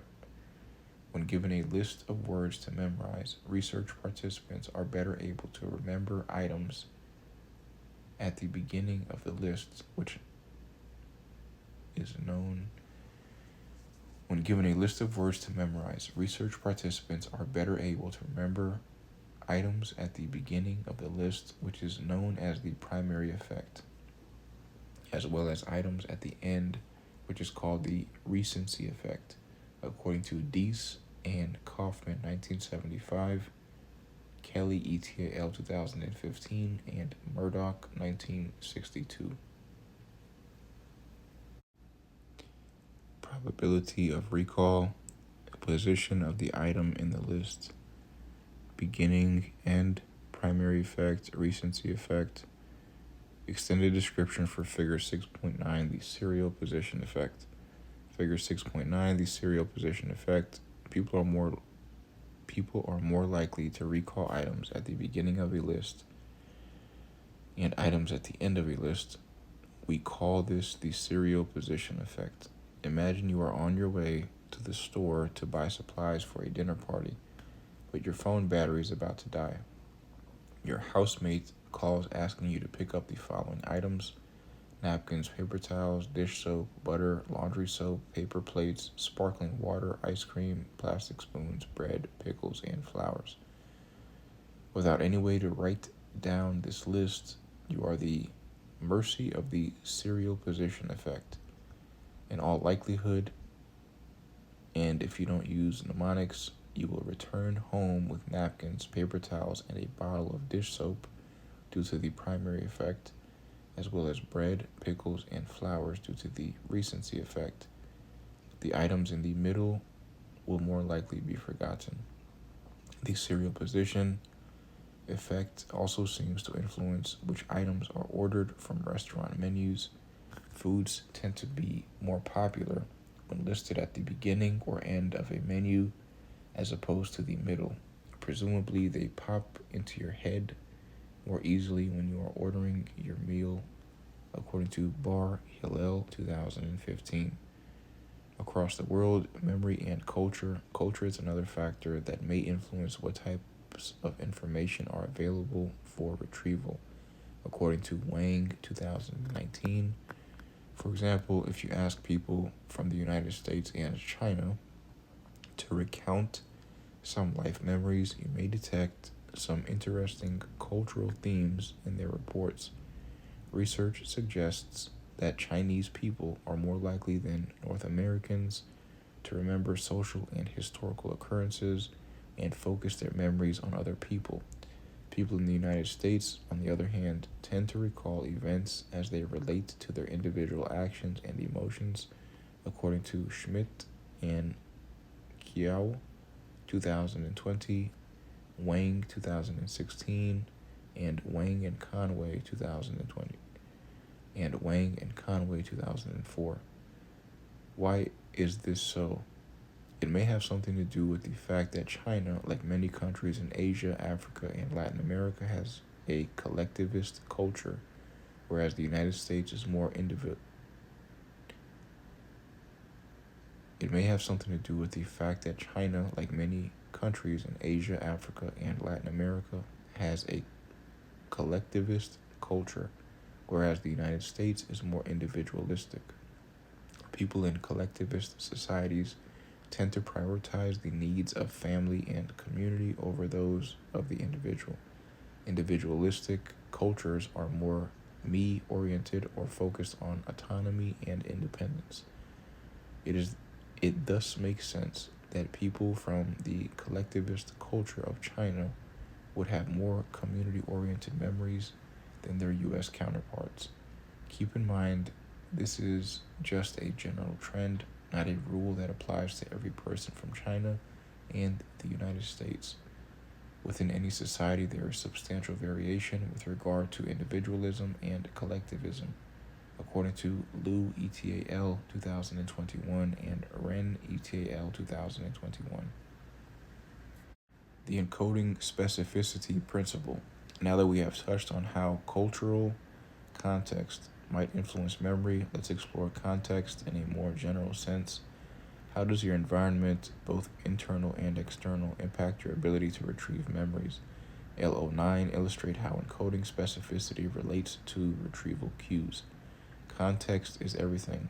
In a classic study, participants learned lists of words under two conditions: while underwater using scuba gear and on dry land, according to Godin and Baddeley, 1975. Then they were tested for recall in both conditions. If they learned the list underwater, they were tested underwater and on dry ground. If they learned the list on dry ground, they were tested on dry ground and underwater. The participants were better able to retrieve words when the learning and recall occurred in the same location, figure 6.10. If they learned the words underwater, they had an easier time recalling them underwater. Similarly, words learned on land were easier to recall on land. Here we have an example of context-dependent memory. Memories are easier to access when the encoding and retrieval occur in similar contexts. Extended description for figure 6.10, diving into memory research. Figure 6.10, diving into memory research. Researchers asked participants to learn a list of words in two contexts: underwater and on dry land. Researchers asked participants to learn a list of words in two contexts: underwater and on dry land. The participants had an easier time recalling words when learning and recall happened in the same setting: learning underwater and recalling underwater, or learning on dry land and recall. The participants had an easier time recalling words than learning and recall happened in the same setting. The participants had an easier time recalling words when learning and recall happened in the same setting: learning underwater and recalling underwater, or learning on dry land and recalling on dry land. Information from Godin and Baddeley, 1975. Context-dependent memory is part of a broader phenomenon, conveyed by the encoding specificity principle, which states that memories are more easily recalled when the context and cues at the same time of encoding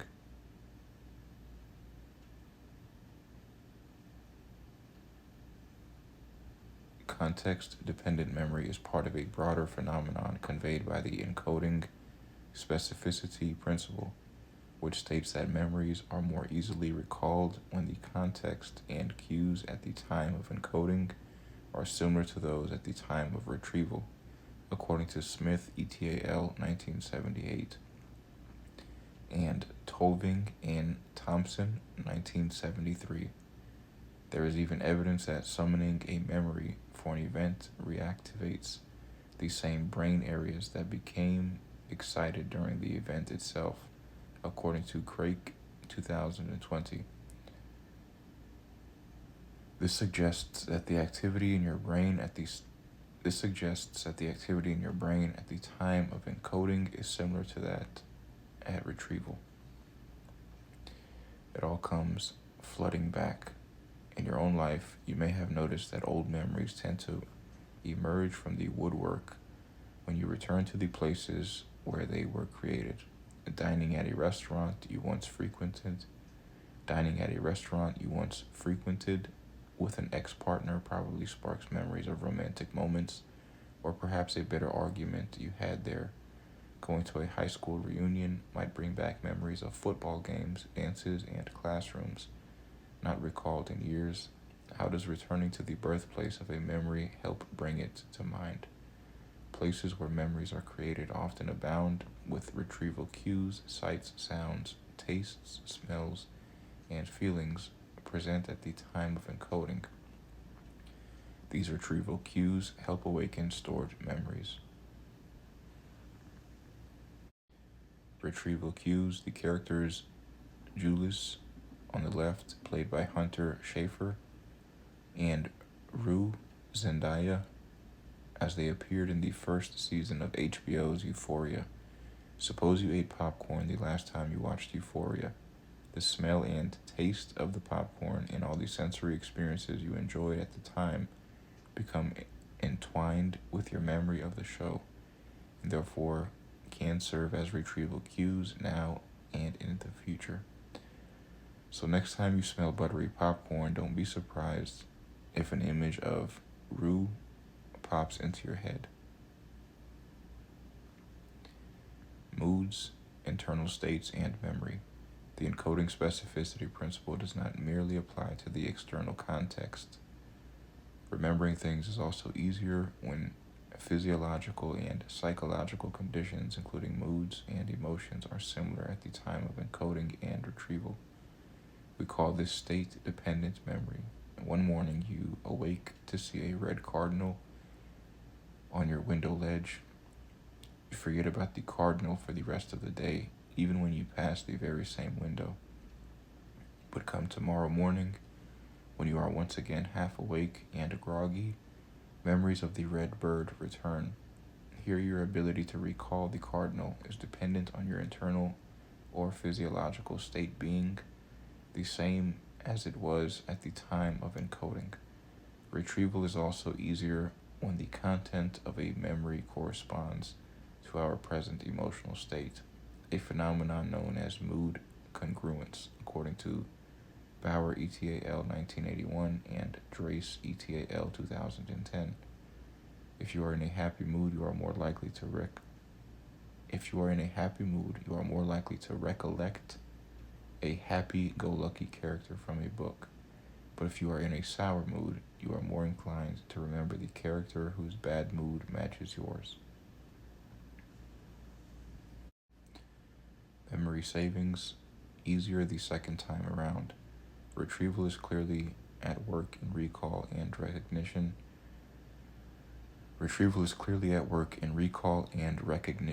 The two processes we compared earlier, but there is another, less obvious form of retrieval that occurs in the process of relearning. Perhaps you've noticed that you learn material much faster a second time around, according to Mazza et al. 2016 and Storm ETAL 2008. Math equations, vocabulary, and grammar rules seem to make more sense if you've been exposed to them before.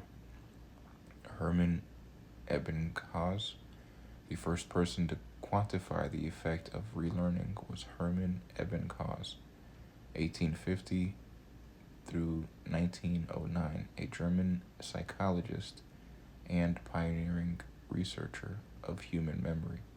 Ebbinghaus was the sole participant in his experiments, so his research actually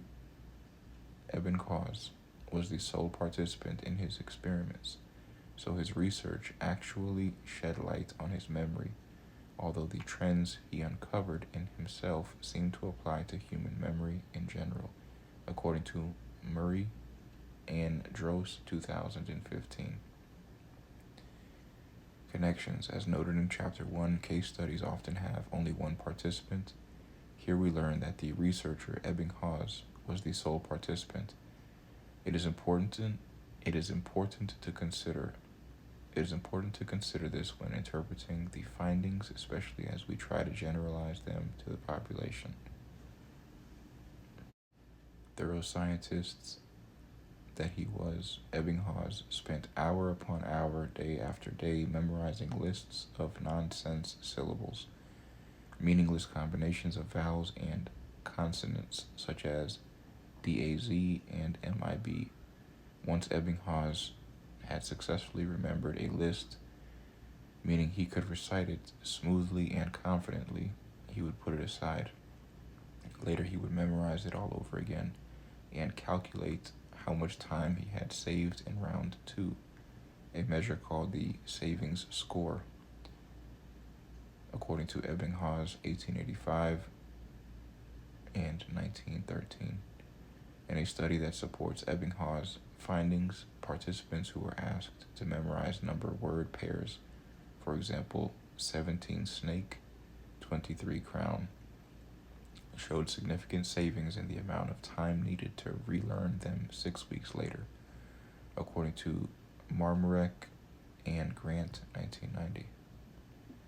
Since no one spends all day memorizing nonsense syllables, you may wonder how Ebbinghaus' research and the savings score apply to real life. At some point in school, maybe you had to memorize a famous speech like Dr. Martin Luther King's "I Have a Dream." Let's say it took you 100 practice sessions to recite the speech flawlessly. Then a month later, you tried memorizing it again, and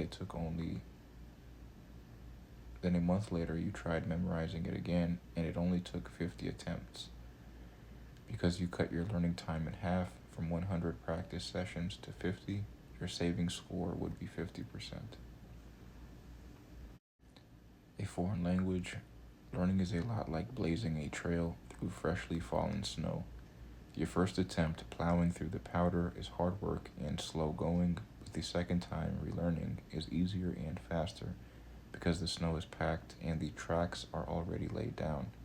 This also seems to be true for relearning a forgotten childhood language. One small study focused on native English speakers who, as children, had exposed to either Hindi or Zulu to varying degrees.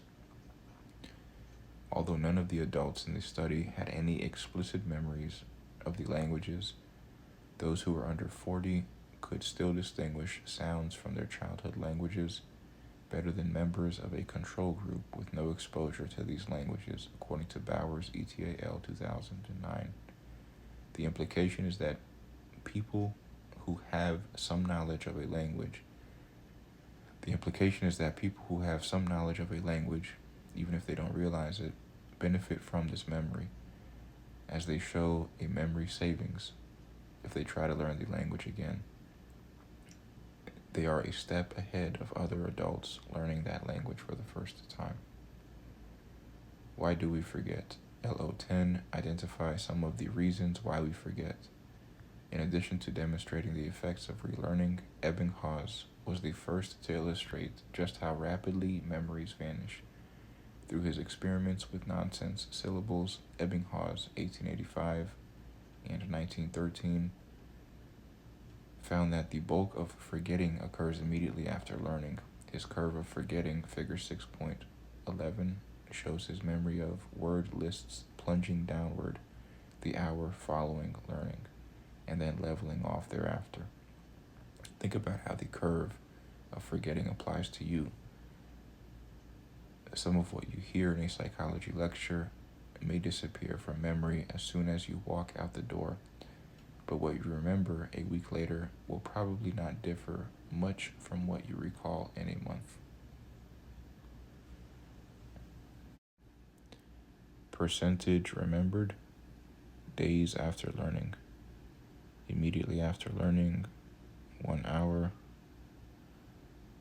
Extended description for figure 6.11, Ebbinghaus curve of forgetting. Figure 6.11, Ebbinghaus curve of forgetting.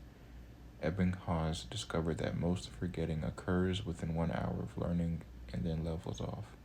Data from Ebbinghaus 1885 and 1913.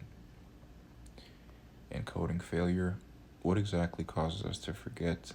That may depend on the stage of memory processing. Encoding storage and what exactly causes us to forget? That may depend on the stage of memory processing, encoding, storage, or retrieval, at which a given instance of memory failure occurs. Sometimes details and events we think we have forgotten were actually never encoded in the first place. Take this example. After a long and stressful day, you stop at the supermarket to pick up some blackberries and dark chocolate. While fumbling through your bag in search of your wallet, you put your keys on the cashier's counter. But because your attention is focused on the finding your wallet, while fumbling through your bag in search of your wallet, you put your keys on the cashier's counter. But because your attention is focused on finding your wallet, you don't even notice where you've placed the keys. Then you pay and walk out the door, only to get to your car wondering where you left your keys. This is an example of encoding failure because the data never entered your memory system. You didn't register putting your keys on the counter in the first place, so how can you expect to remember where you left them? You didn't register putting your keys on the counter in the first place, so how can you expect to remember where you left them? For a demonstration of encoding failure, take a look at the 4 images appearing in the Try This below. You've looked at the Apple logo countless times, so it should be easy to tell if you're looking at one that's phony, right? Try this. Are any of these the correct Apple logo?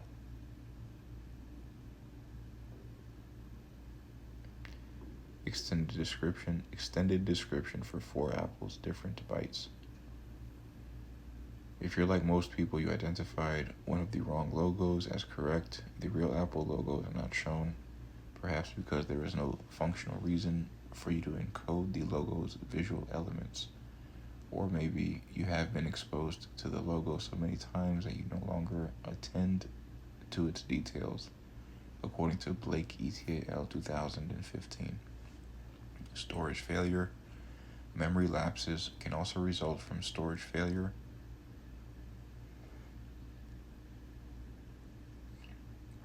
Take a moment and try to remember your high school locker combination. At one point, you knew these numbers by heart, but they have slipped your mind because you no longer use them.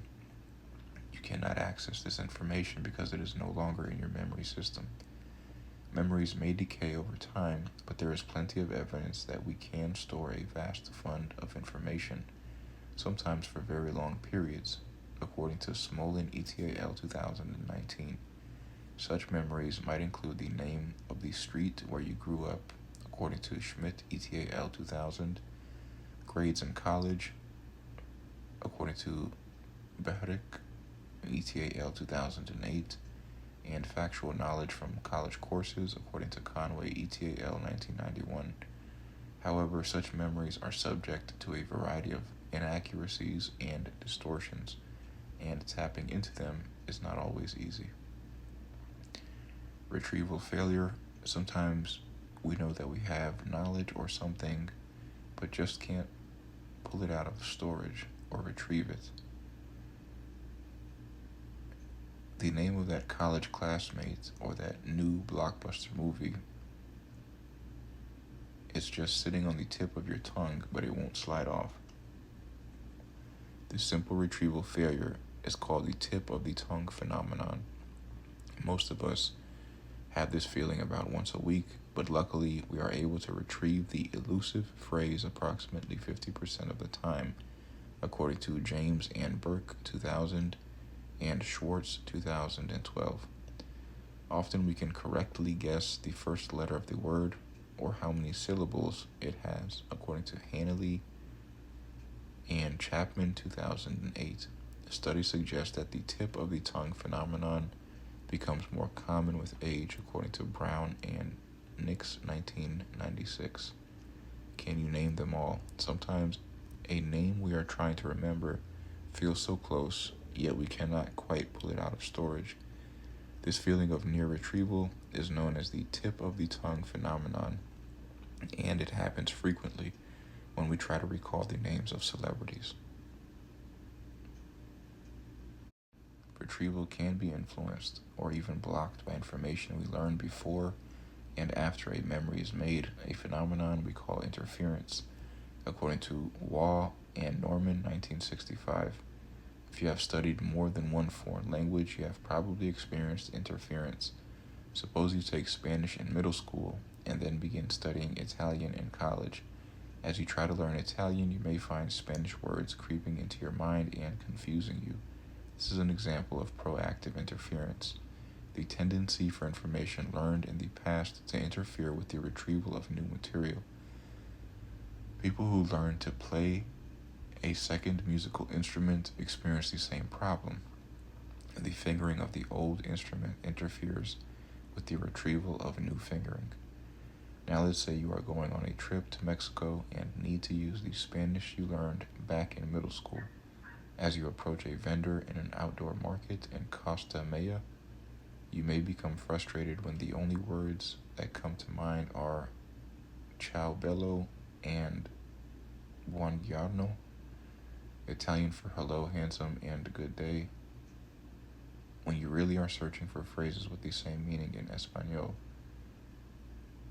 Here, recently learned information interferes with the retrieval of things learned in the past. We call this retroactive interference. This type of interference can also impact the musician. When they switch back to the original instrument, the fingering techniques they use to play the new instrument interfere with the old techniques. To summarize, proactive interference results from knowledge acquired in the past, and retroactive interference is caused by information learned recently. Figure 6.12. Proactive interference. Old information interferes with newly learned information. Retroactive interference. New information interferes with information learned in the past. Extended description for Figure 6.12, proactive and retroactive interference. Figure 6.12, proactive and retroactive interference.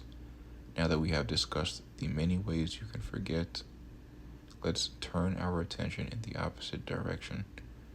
What would happen if you couldn't forget? That is, you remembered almost everything. Didn't see that coming. Highly superior autobiographical memory. About 2 decades ago, researchers became aware of a rare form of supermemory, which has come to be called highly superior autobiographical memory, or HSAM. People with HSAM have an uncanny ability to recollect an abundance of detail pertaining to autobiographical experiences, according to Palumbo ETAL 2018, page 583. And this is associated with unique partners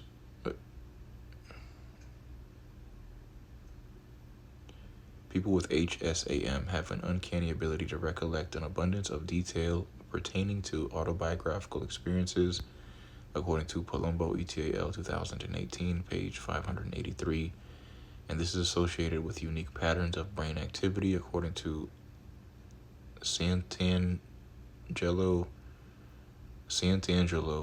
ETAL 2020. If you ever encounter someone with HSAM, unlikely as there are only about 60 documented cases in the world, according to if you ever encounter someone with HSAM, unlikely as there are only about 60 documented cases in the world, according to McRobbie 2017. Pick a date, let's say March 14, 2018. Right away, they will know it was a Wednesday, and they will probably remember this was the day that students and teachers across the United States staged a walkout to protest gun violence. They also may recall that physicist Stephen Hawking died on this day. Additionally, several autobiographic details will come to mind. The extra shot of espresso they got in their latte that morning, the motivational quote they saw on Instagram, and the rerun of Modern Family they watched before bed. Super memory revealed. Growing up, Marky Pasternak knew there was something unusual about her memory. She could remember every day of her life in astounding detail, beginning at age 11. But it wasn't until college that Marky discovered her gift had a scientific name: highly superior autobiographical memory, HSAM. Here, Marky, on the right, appears with her psychology professor from Marquette University, Dr. Christy Nielsen, who helped identify her remarkable ability. People with HSAM can remember almost every day of their lives, often beginning at some point in middle childhood, according to Patihis 2016. For 27-year-old Marky Pasternak, it began on February 13, 2005, when she was in 5th grade. I can literally remember everything since this one day, recalls Marky, whose HSAM has been confirmed by researchers at the University of California, Irvine, where the phenomenon was first identified, according to M. Pasternak, Personal Communication, March 6, 2017. Marky feels blessed to have memory superpowers, but she notes there are some drawbacks. For example, the tendency to get lost in intense recollection can interfere with other cognitive activities. If presented with a retrieval cue, an odor for instance, Marky may fall into an episode of hardcore reminiscing that feels like another state of consciousness, similar to hypnosis. Just one whiff of the perfume, Sensual Amber by Bath & Body Works, can transport her back to the 9th grade and awaken thoughts and emotions she had at specific moments. I can picture all my classes, says Marky. I can picture my friends. I can even feel my heart flutter for the guy that I liked at that time. M. Pasternak, Personal Communication, March 6th, 2017. Snapping out of a deep memory can take a minute or two, so you can imagine how it might get in the way of academic and professional endeavors, even for a highly successful individual like Marky. Could there be some advantages to forgetting? The research certainly suggests there are. Forgetting allows us to focus on items that need our attention, and it clears the way for new long-term memories, according to Hunter 2021, Williams ETAL 2013. The ability to forget should be considered a healthy and adaptive part of our brain's normal functioning, according to Small 2022, paragraph 6. Can memories be trusted? Interestingly, people with HSAM can remember what they had for lunch a decade ago, but when asked to remember a word list, they make a similar number of errors as members of a control group, according to Patihis ETAL 2013. Like the rest of us, these individuals can experience memory distortions. You see, memories are not reliable records of reality. They are malleable, that is, capable of being changed or reshaped by various influences, and constantly updated and revised like a wiki. We can understand how this occurs with a little help from Elizabeth Loftus. LO11 explained how the malleability of memory influences the recall of events. A renowned psychologist and law professor, Loftus has been studying memory and its reliability for close to 5 decades. During the course of her career, she has been an expert witness in over 200 trials. The main focus of her work is a problem you have probably pondered at some point in life. If two people have different memories of an event, who do we believe? Memory reconstructed. Loftus suggests that we should not expect our accounts of the past to be identical to those of other people, nor should we assume that our own memories remain unchanged over time. Instead, she and others propose a reconstructionist model of memory in which memories are understood as creative blendings of fact and fiction. According to Loftus and Ketchum, 1994, page 5. Over the course of time, memories can fade, and because they are permeable, they become more vulnerable to the invasion of new information. In other words, your memory of some event might include revisions to what really happened based on knowledge, opinions, and information you have acquired since the event occurred. Suppose you watch a debate between two political candidates on live television. A few days later, you see that same debate parodied on Saturday Night Live. Then a few weeks later, you try to remember the details of the actual debate, the topics discussed, the phrases used by the candidates, the clothes they wore. In your effort to recall the real event, you may very well incorporate some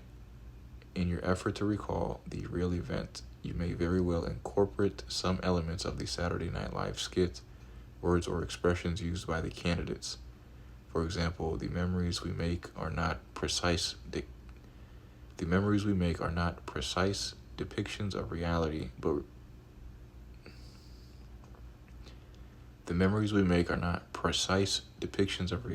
but representations of the world as we perceive it. With the passage of time, we lose bits and pieces of a memory and unknowingly replace them with new information.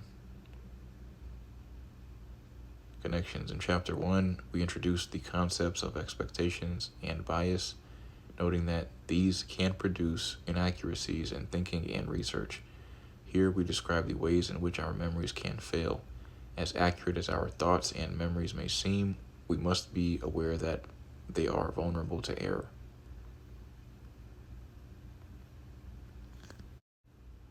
Comedy or reality. Maya Rudolph and Beck Bennett on the top impersonated then Vice Presidential candidate Kamala Harris and Vice President Mike Pence on Saturday Night Live. Photo from actual Harris and Pence debate below. Did Kamala Harris really discuss toilet paper shortages during the debate, or was that just part of the SNL skit? Sometimes we unknowingly edit our memories, incorporating bits and pieces of information learned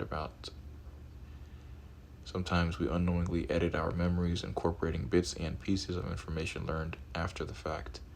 The misinformation effect. If you witnessed a car accident, how accurately would you remember it? Elizabeth Loftus and John Palmer, 1974, tested the reliability of people's memories for such an event in a classic experiment.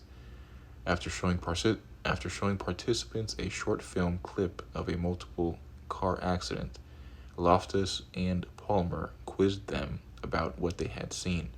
They asked some participants about how fast were the cars going when they smashed into each other, replacing the word smashed with hit. They asked others about how fast were the cars going when they hit each other. Can you guess which version resulted in the highest estimates of speed? If you guessed smashed, you are correct. 1 week later, the researchers asked the participants to recall the details of the accident, including whether they had seen any broken glass in the film. Although no broken glass appears in the film, the researchers nevertheless predicted There would be some yes answers from participants who had initially been asked about the speed of the cars that smashed into each other.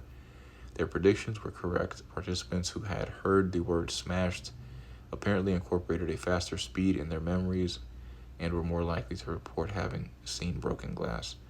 Participants who had not heard the word smashed seemed to have a more accurate memory of the filmed car collision. The researchers concluded that memories can change in response to new information, and specifically that the participants' recollections were altered by the wording of a questionnaire, according to Loftus and Palmer, 1974.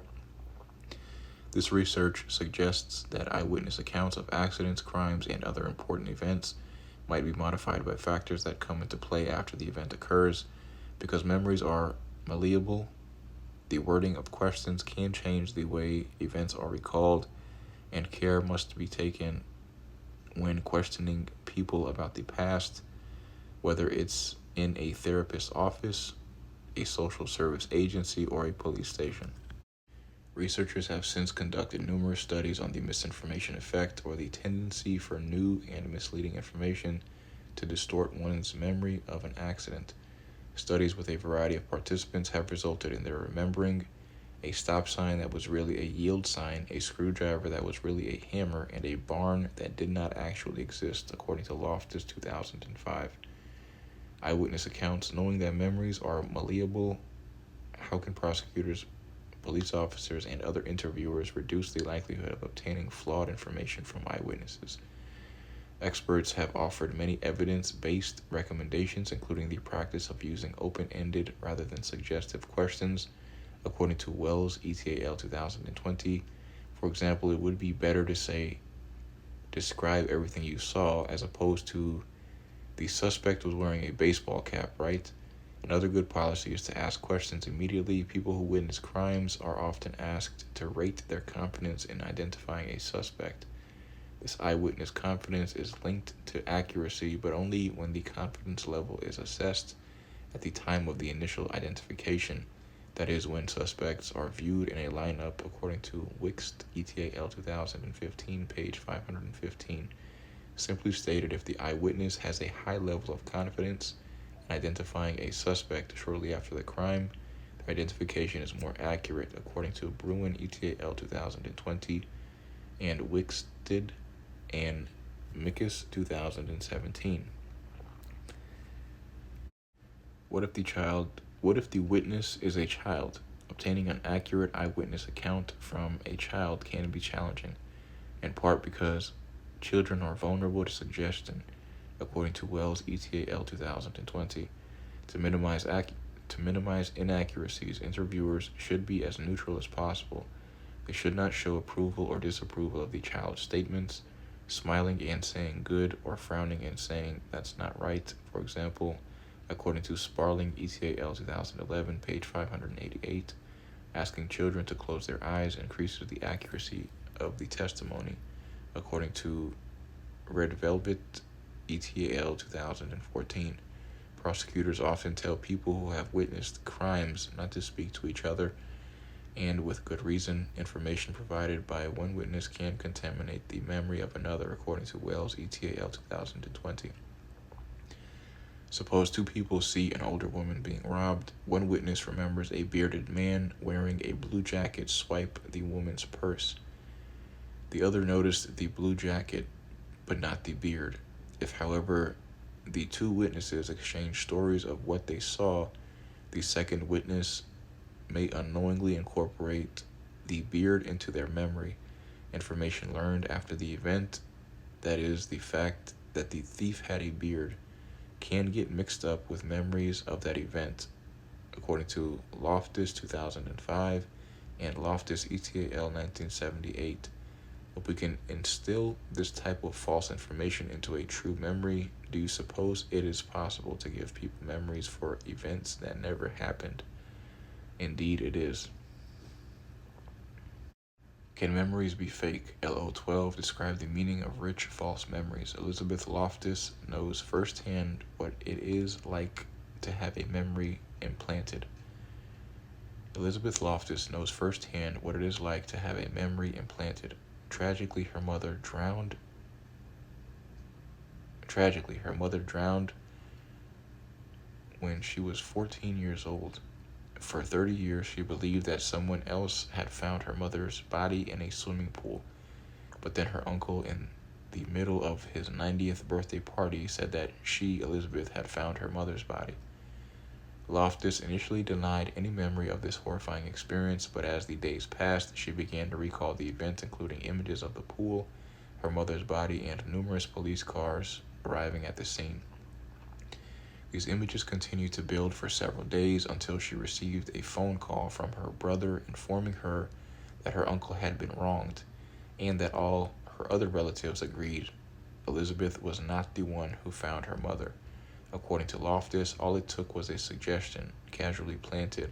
According to Loftus and Ketcham, 1994, page 40, and she was able to create a memory of an event she never witnessed. Following this experience, Loftus began to study rich false memories, that is, wholly false memories, characterized by the subjective feeling that one is experiencing a genuine recollection, replete with sensory details, and even expressed with confidence and emotion, even through.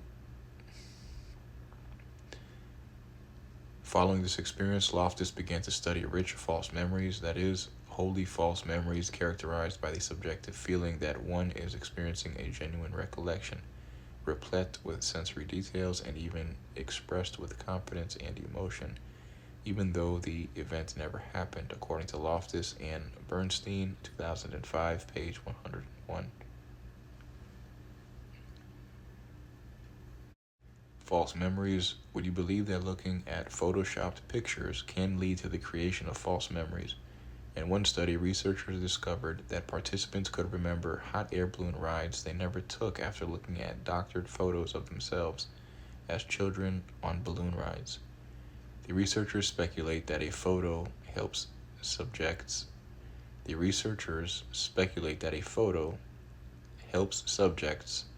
to imagine details about the event that they later confuse with reality, according to Gary and Gary, 2005, page 321. Would you believe that about a quarter of participants in rich false memory studies are able to remember an event that never happened? Using the lost in the mall technique, Loftus and Pickrell, 1995, showed just how the. Would you believe that about a quarter of participants in rich false memory studies are able to remember an event that never happened? Using the lost in the mall technique, Loftus and Pickrell, 1995, showed just how these imaginary memories take form. The researchers recruited pairs of family members, for example, two siblings or a parent and child, and then told them they were participating.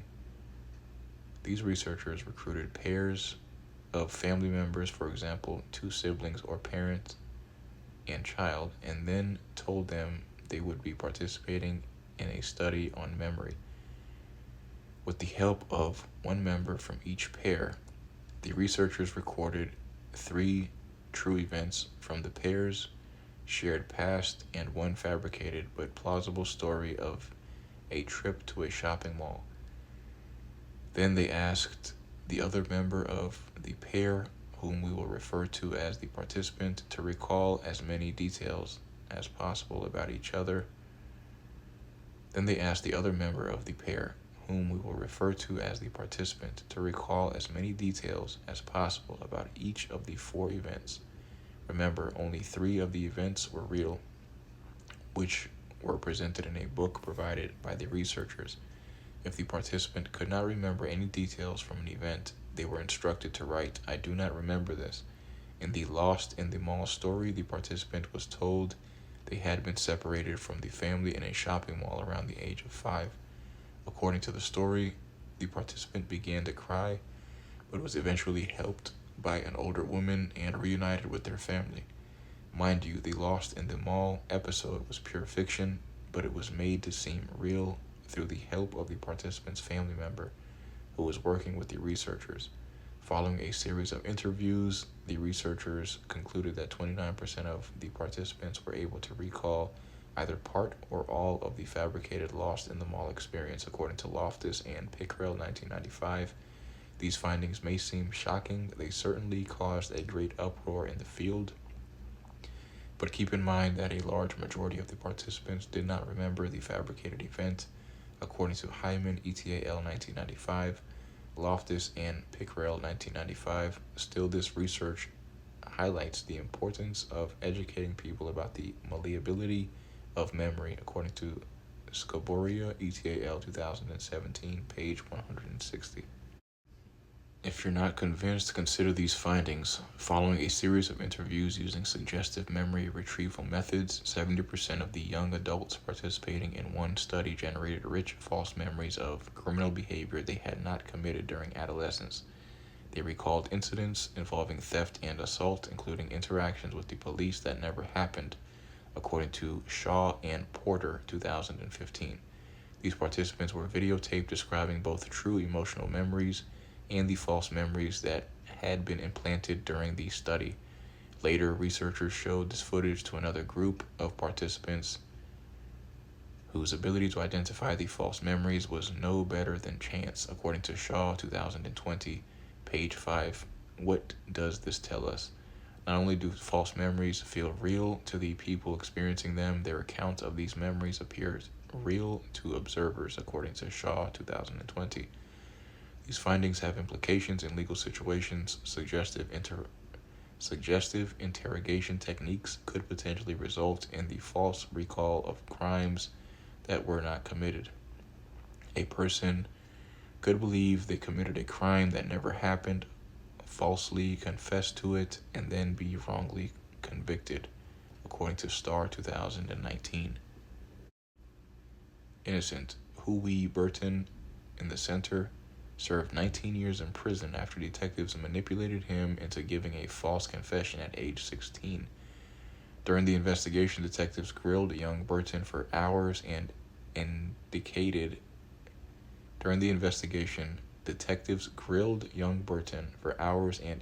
that he would be off the hook for statutory rape, sex with 13-year-old girlfriend, if he confessed to killing his mother.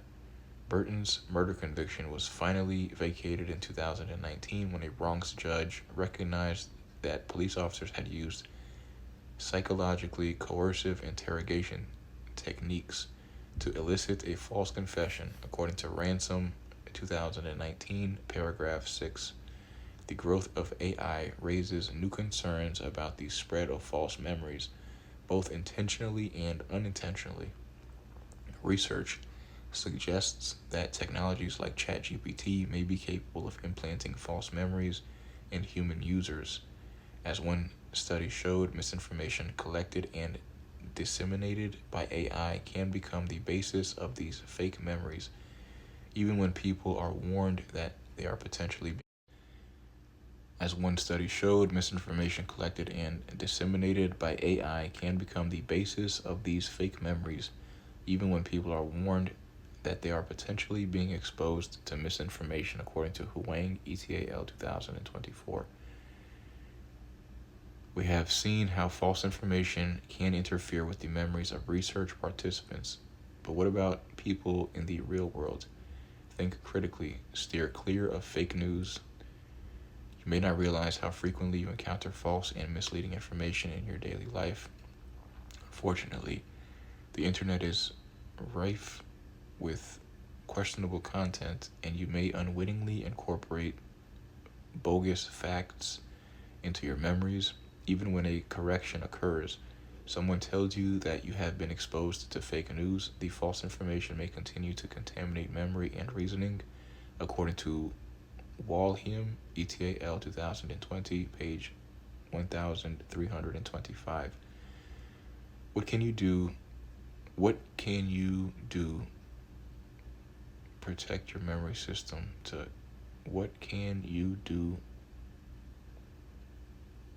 protect your memory system against the damaging. What can you do to protect your memory system against the damaging effects of fake news? One way to start is by avoiding fake news in the first place. Be especially careful with social media. Posts by random users do not undergo the same type of fact-checking and editorial review as news pieces written by professional journalists and published by traditional media companies. What's more, consuming social media content may solidify your existing beliefs, including those based on false information. People with similar viewpoints tend to connect and follow each other online. When one member of a social circle expresses an idea, their like-minded friends echo them, and this tends to reinforce everyone's pre-existing views. You may find yourself in a virtual echo chamber, according to Sanelli et al. 2021, where no one changes you to consider different ways of thinking. And the more you hear information repeated, even false information, the more believable it becomes. Psychologists call this the illusory truth effect, according to Calvillo and Harris 2023, and Hassan and Barber 2021. The more you hear or read something, the truer it seems. The bottom line, if you want to protect your memory system from fake news, do not rely on social media as your primary source of information. Repressed memories. Given what you have learned thus far, do you think it's possible that false memories can be planted during psychotherapy? Imagine a clinical psychologist or psychiatrist who firmly believes that their client was sexually abused as a child. The client has no memory of abuse, but the therapist is convinced that the abuse occurred and that the traumatic memory for it has been repressed or unconsciously pushed below the threshold of awareness. Personality chapter.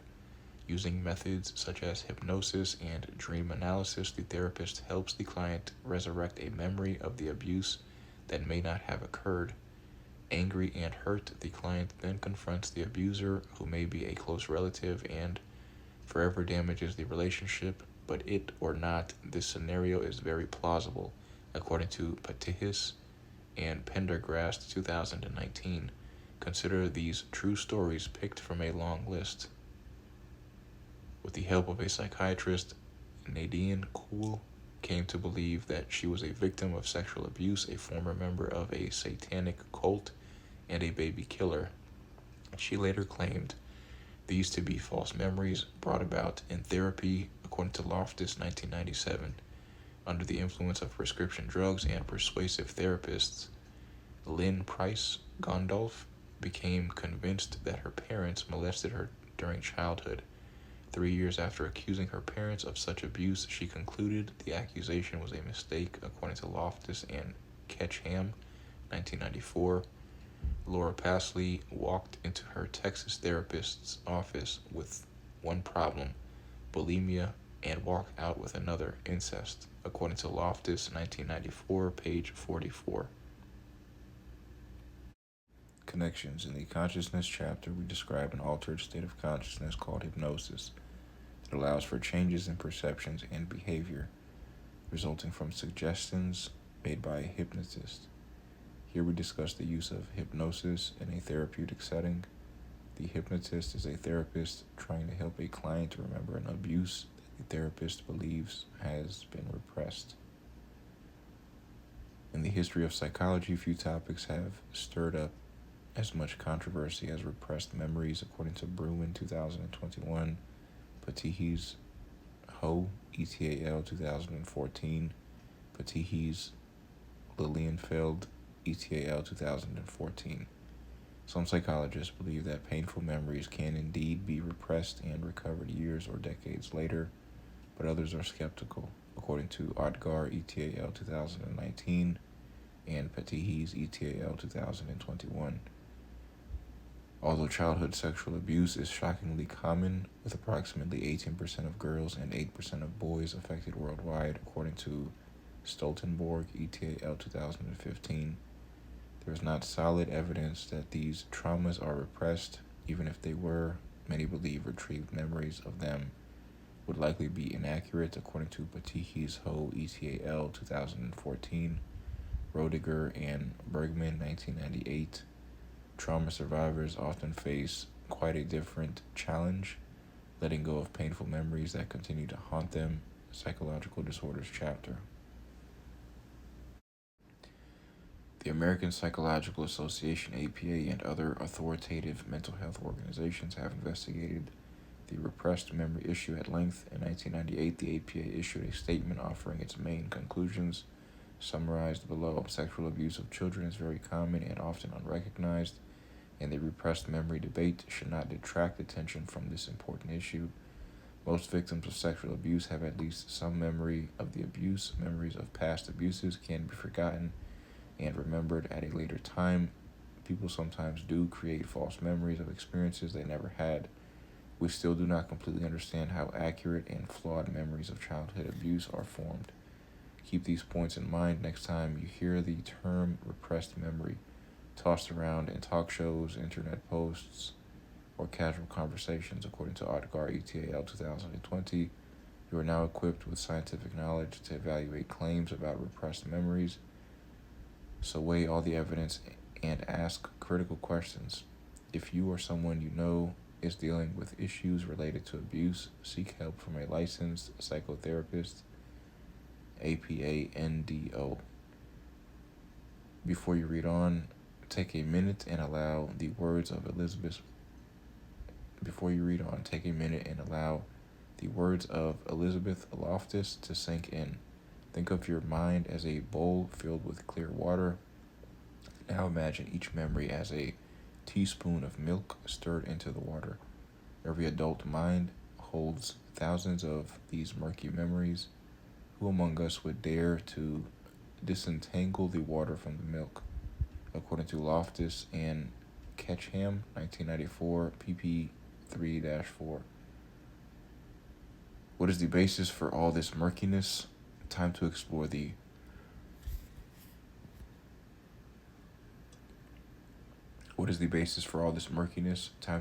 biological roots of memory. Show what you know. Question number 1. A friend remarks that their scores are better when they study at Starbucks and then take their online quiz there, as opposed to studying at Starbucks and taking the quiz at home. Your friend is exhibiting A, context-dependent memory, B, proactive interference, C, retroactive interference, or D, mood-congruent memory. The answer is A, context-dependent memory. A friend remarks that their scores are better when they study at Starbucks and then take their online quiz there, as opposed to studying at Starbucks and taking the quiz at home. Your friend is exhibiting context-dependent memory. Question number 2. Ebbinghaus reported that his memory of word lists plunged the first hour after he learned them. He displayed this phenomenon in his A, encoding specificity principle, B, curve of forgetting, D, recency effect, or D, serial position effect. The answer is B, curve of forgetting. Ebbinghaus reported that his memory of word lists plunged the first hour after he learned them. He displayed this phenomenon in his curve of forgetting. Question number 3. Your uncle claims he attended a school play in which you played the Cowardly Lion. He describes the costume you wore, the lines you mixed up, and even the flowers he gave you. At first, you can't remember the play, but eventually the memory seems to come back. Your mother insists you were never in that school play, and your uncle wasn't in the country that year, so he couldn't have attended the performance at all. Instead, you have experienced A, curve of forgetting, B, state-dependent memory, C, saving score, or D, rich false memory. The answer is D, rich false memory. Your uncle claims he attended a school play in which you played the Cowardly Lion. He describes the costume you wore, the lines you mixed up, and even the flowers he gave you. At first, you can't remember the play, but eventually the memory seems to come back.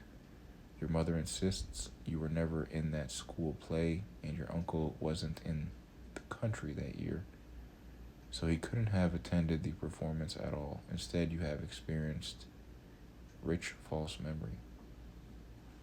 Question number 4. The blank refers to the tendency for new and misleading information to distort memories. The answer is misinformation effect. The misinformation effect refers to the tendency for new and misleading information to distort memories.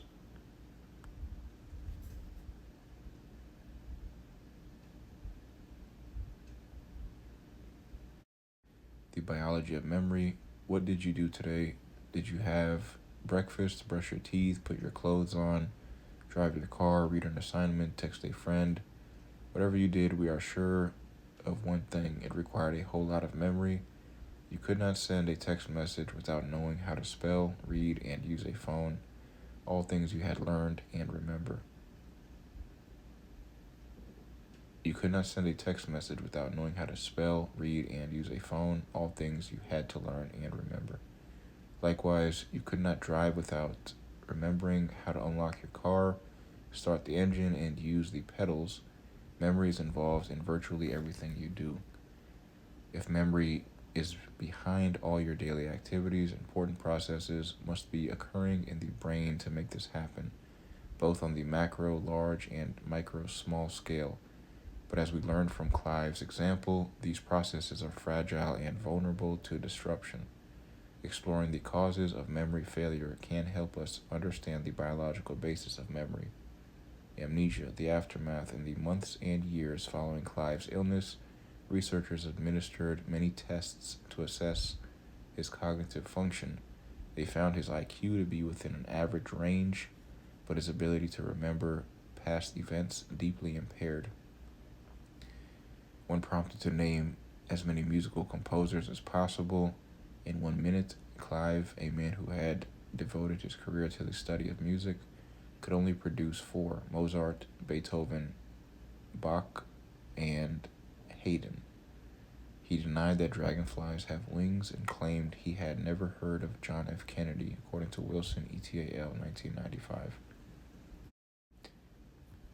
Clive had even more disability when it came to developing new memories. Initially, he could not hold on to incoming information for more than a blink of an eye.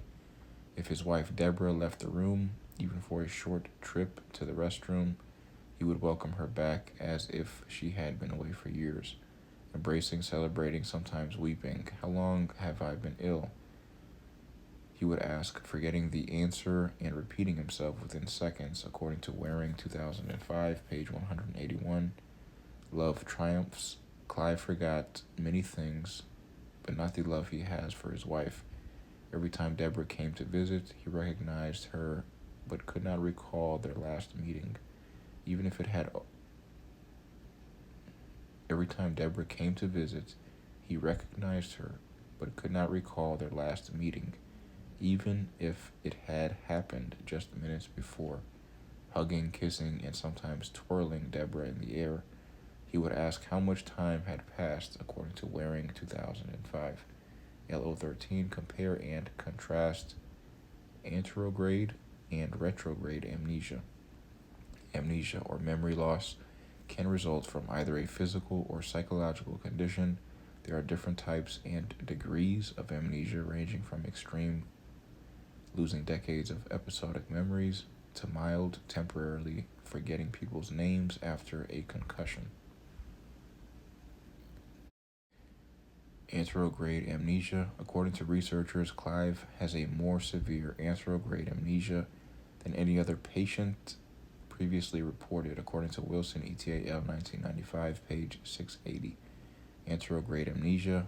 Anterograde is the inability to lay down or create new long-term memories, figure 6.13, and it is generally caused by damage to the brain resulting from surgery, alcohol,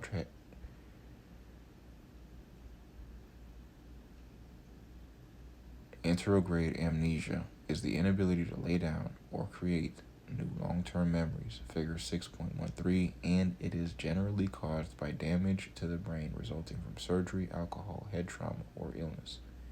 Someone with anterograde amnesia cannot form memories of events and experiences that occur following the brain damage. As you can imagine, this inability to lay down new memories makes it hard to remember routine tasks and function in the world. For Clive, his short-term memory still functioned to a certain extent, but he could only absorb For Clive, his short-term memory still functioned to a certain extent, but he could only absorb a process information. For Clive, his short-term memory still functioned to a certain extent, but he could only absorb and process information for several seconds before it was lost. From his perspective, every experience was fresh, and every person, with the exception of some he knew well from the past, a total stranger. Retrograde amnesia. A second type of memory loss is retrograde amnesia, an inability to access memories created before damage to the brain occurred, according to Brandt and Benedict, 1993, figure 6.13. With retrograde amnesia, a person has difficulty retrieving old memories, though how old depends on the extent of trauma to the brain. People with retrograde amnesia generally remember who they are and the most important events of their earlier lives, according to Mans et al. 2003 and Square and Wicksted 2011. Remember that retrograde refers to an inability to access old memories. Think of retro meaning in the past to help you distinguish between the terms, and anterograde refers to an inability to create new memories. Clive's case involves retrograde amnesia in addition to anterograde amnesia. While he appeared to retain a vague outline of his past, hazy information about his childhood, the fact that he had been a choral scholar at Clare College, Cambridge, and so on. He could not retrieve the names of his children unless prompted, and although Clive's children were all adults when he developed encephalitis, he came out of the illness thinking they were young children. The retrograde amnesia has improved, but only minimally. In 2005, for example, Clive asked his 40-something son what subject he was studying in grammar school, equivalent to U.S. high school. Nowadays, when inquiring about his children, Clive simply asks, "What are they doing?" According to D. Waring, Personal Communication, June 18th and 25th, and July 11th, 2013. In spite of the severe retrograde and anterograde amnesia, some of Clive's memory functions continue to operate quite well. At one point, Deborah arranged for Clive to be reunited with the singers from the London Lasses Ensemble, a group he had conducted for more than a decade before his illness. At first, Clive paused and looked at the musicians with uncertainty, but then he raised his hands and began conducting, leading them through the basic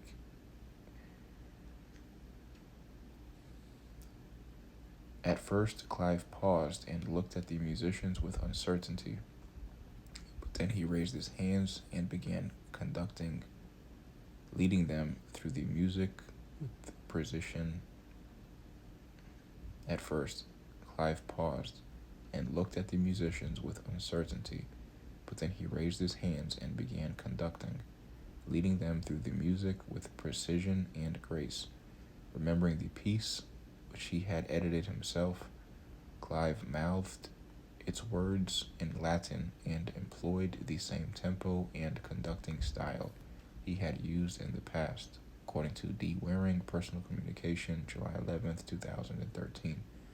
After the performance, the musicians left and Clive sat in the empty chapel, wondering what had gone on there earlier, according to Waring, 2005. When shown a video of himself leading the chorus, he remarked, "I wasn't conscious then," according to Wilson et al. 2008, page 534. Clive's explicit memory of the event vanished in seconds, but his implicit memory, knowing how to conduct, was intact.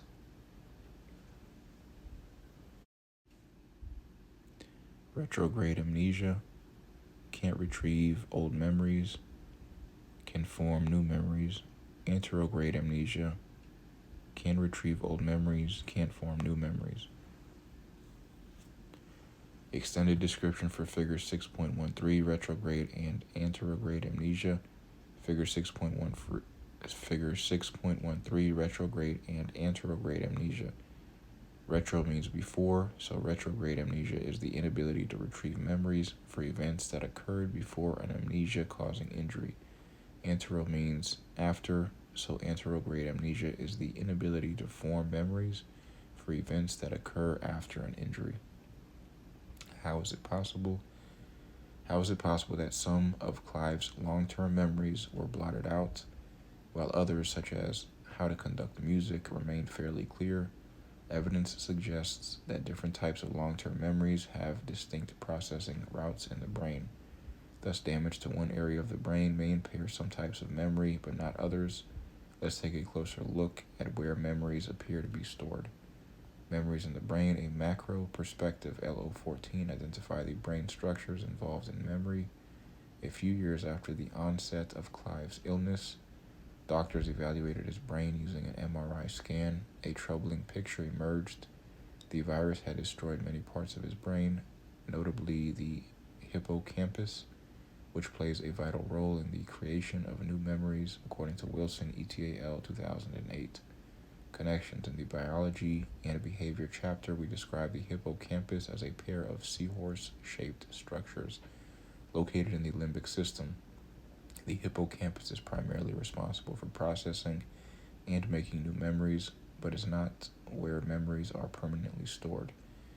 It is also one of the brain areas where neurogenesis occurs, that is, where new neurons are generated. Only in the last 60 years or so have scientists come to appreciate the role of the hippocampus in memory. Infographic 6.2.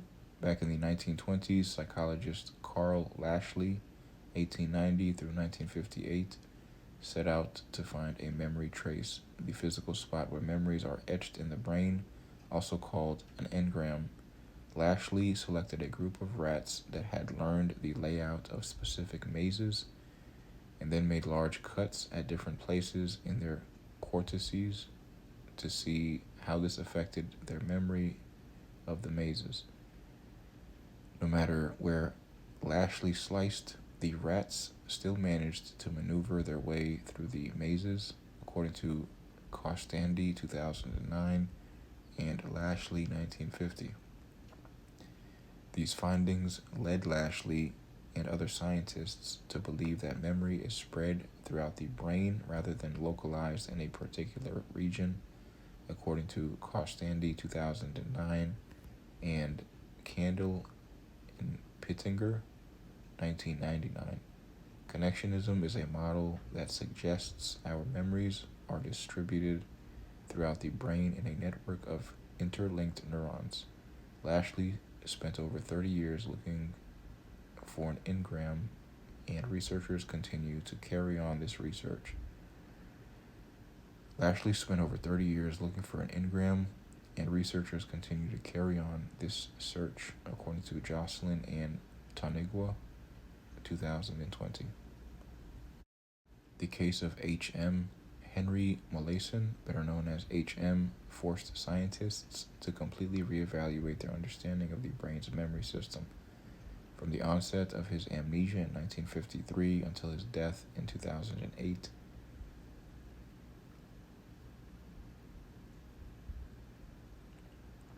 H.M. served as a research participant for some 100 scientists, according to Corkin 2002, making him the most thoroughly studied person in the history of neuroscience, according to Benjamin et al. 2018.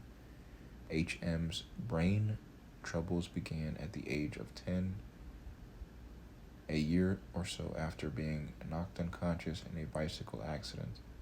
He began to experience seizures, which worsened with age and eventually became so debilitating that he could no longer hold a steady job. Anti-seizure medications were unsuccessful in controlling his seizures, so at the age of 27, H.M. opted for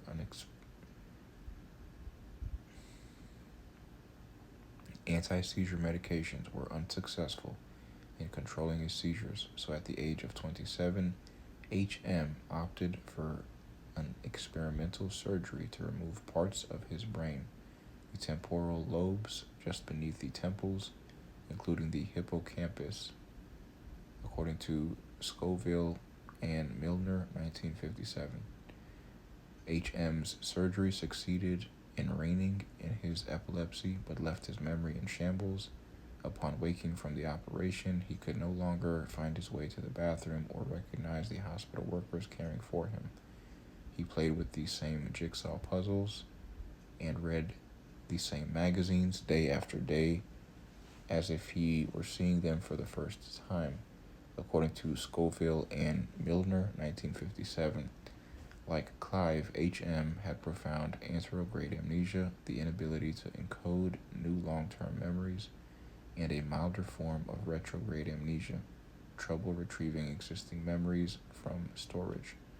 Although H.M. had difficulty recalling what occurred during the few years leading up to his surgery, according to Scoville and Milner, 1957, he did remember events from the more distant past, for example, the 1929 stock market crash and the events of World War II, according to Carey, 2008.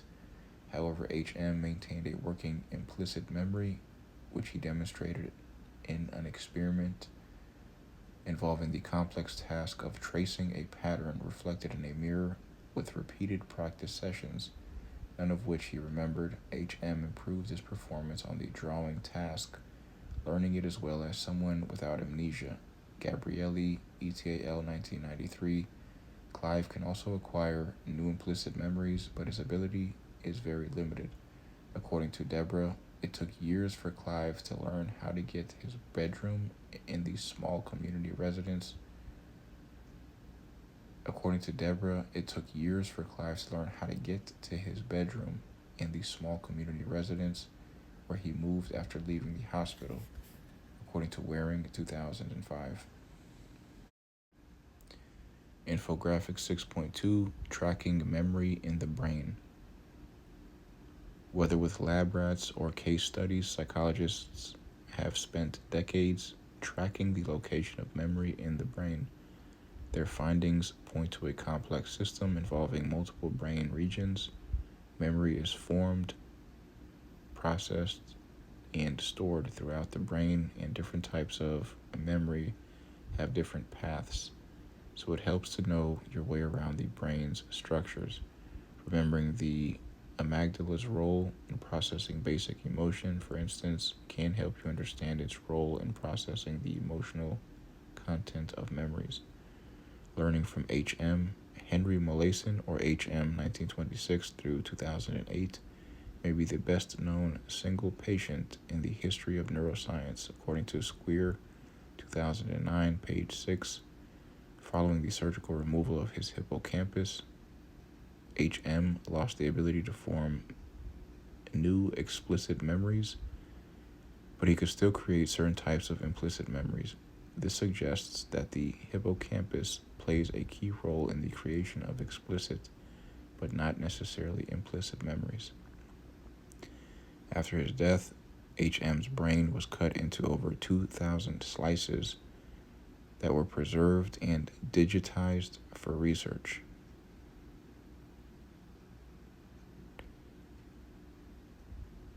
Prefrontal cortex, working memory essential for retrieval. Cerebral cortex, memory storage distributed throughout. Auditory cortex, mostly hidden from view, auditory memory storage.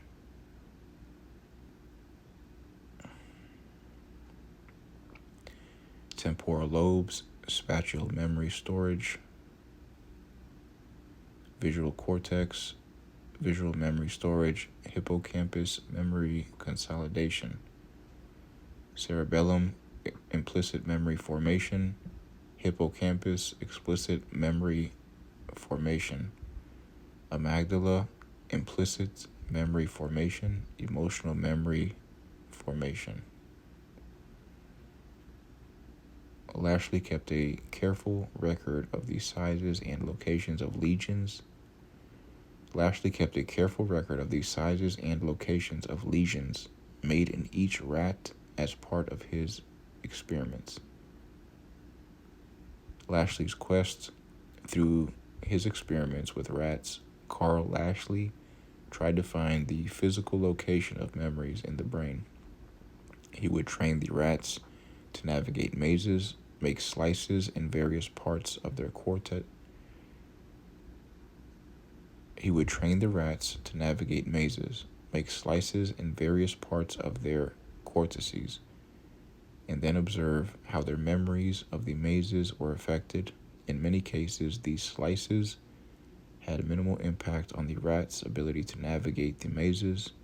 With the help of modern technologies, researchers have discovered that memory activities occurred in many areas of the brain, according to Shen 2018, in a process called memory consolidation, which is thought to occur in the hippocampus and cortex. Information is moved into long-term storage, according to Genzel, ETAL 2017. Extended description for infographic 6.2, tracking memory in the brain.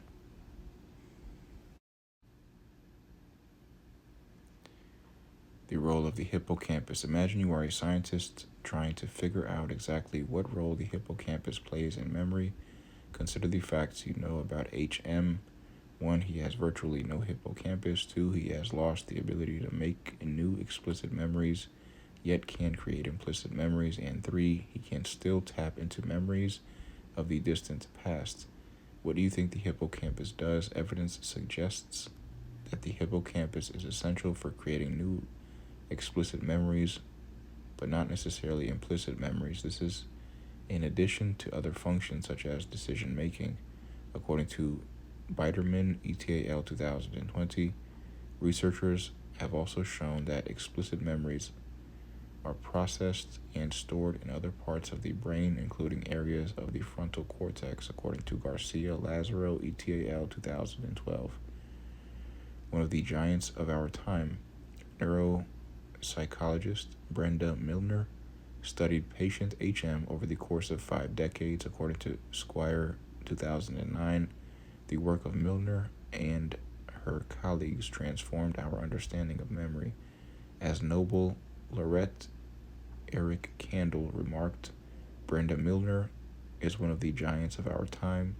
Her delineation of memory dysfunction after lesions of the hippocampus has provided the basis for modern understanding of memory and for the divisions of memory storage mechanisms into explicit and implicit forms, according to 2004, paragraph 3. As in HM's case, Clive's ability to form explicit memories is profoundly compromised, largely a result of the destruction of his hippocampus. Yet Clive also struggles with the creation of implicit memories, not surprising given the extensive damage to other regions of his brain. According to Wilson ETAL 2008, studies have zeroed in on certain areas such as the cerebellum and amygdala as processing hubs for implicit memory, according to Thompson and Kim 1996 and Thompson and Steinmetz 2009. The amygdala also plays a central role. The amygdala also plays a central role in the processing of emotional memories, and the amygdala also plays a central role in the processing of emotional memories. According to Garcia Lazaro, ETAL 2012, infographic 6.2 presents more information about memory processing in the brain. Although the hippocampus is important for laying down new memories, it may not always serve as their ultimate destination. There is some evidence that memory formation may be occurring simultaneously in both the hippocampus and the cortex, but little is known about these specific processes. According to Kitamura, ETAL 2017, researchers have yet to fully understand how and where memories are stored. The representation of memory in the brain is one of the unresolved questions in neuroscience. According to SF 2018, page 995, We do know that memories start out fragile, but may eventually stabilize through memory consolidation, according to Alberini and Candle, 2015. As for retrieval, the hippocampus appears to be in charge of accessing young memories, but then passes on that responsibility to other brain regions as memories grow older, according to Smith and Squire, 2009.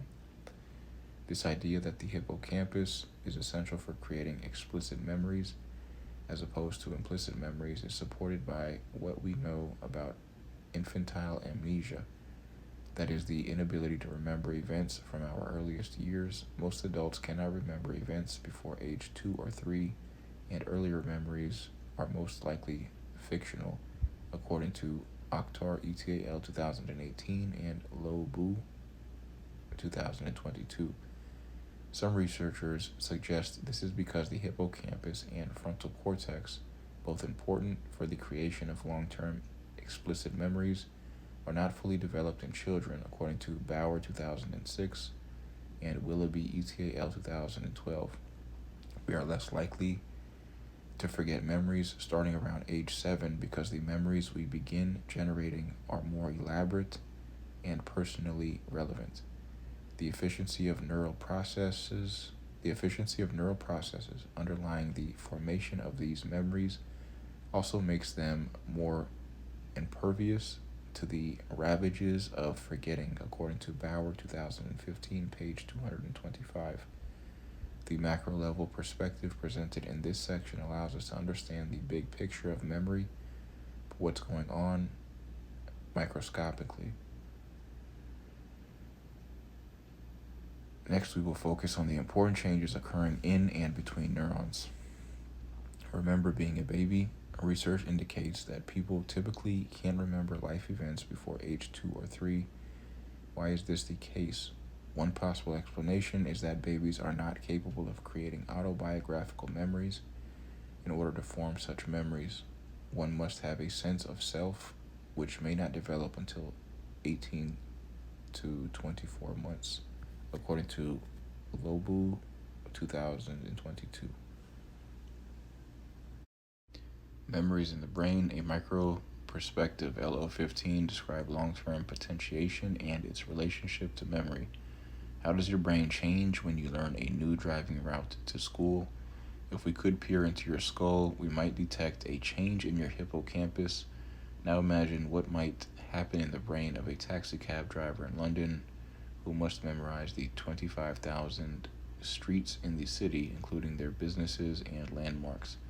As one study found, London taxicab drivers with more time spent on the job experienced structural changes in some regions of their hippocampus, particularly to an area that processes spatial knowledge, according to McGuire et al. 2006 and Rosen 2014.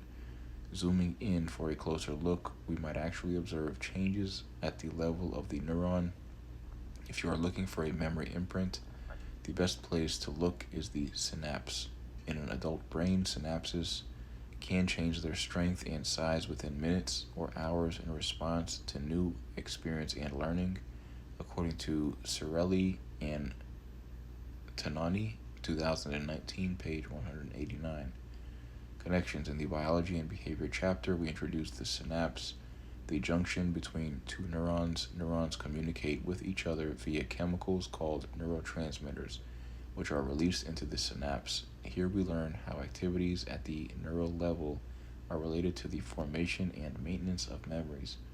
Long-term potentiation. The more neurons communicate with each other, the stronger the connections between them. Long-term potentiation occurs when sending neurons release neurotransmitters more effectively and receiving neurons become more sensitive, boosting synaptic strength for days or even weeks.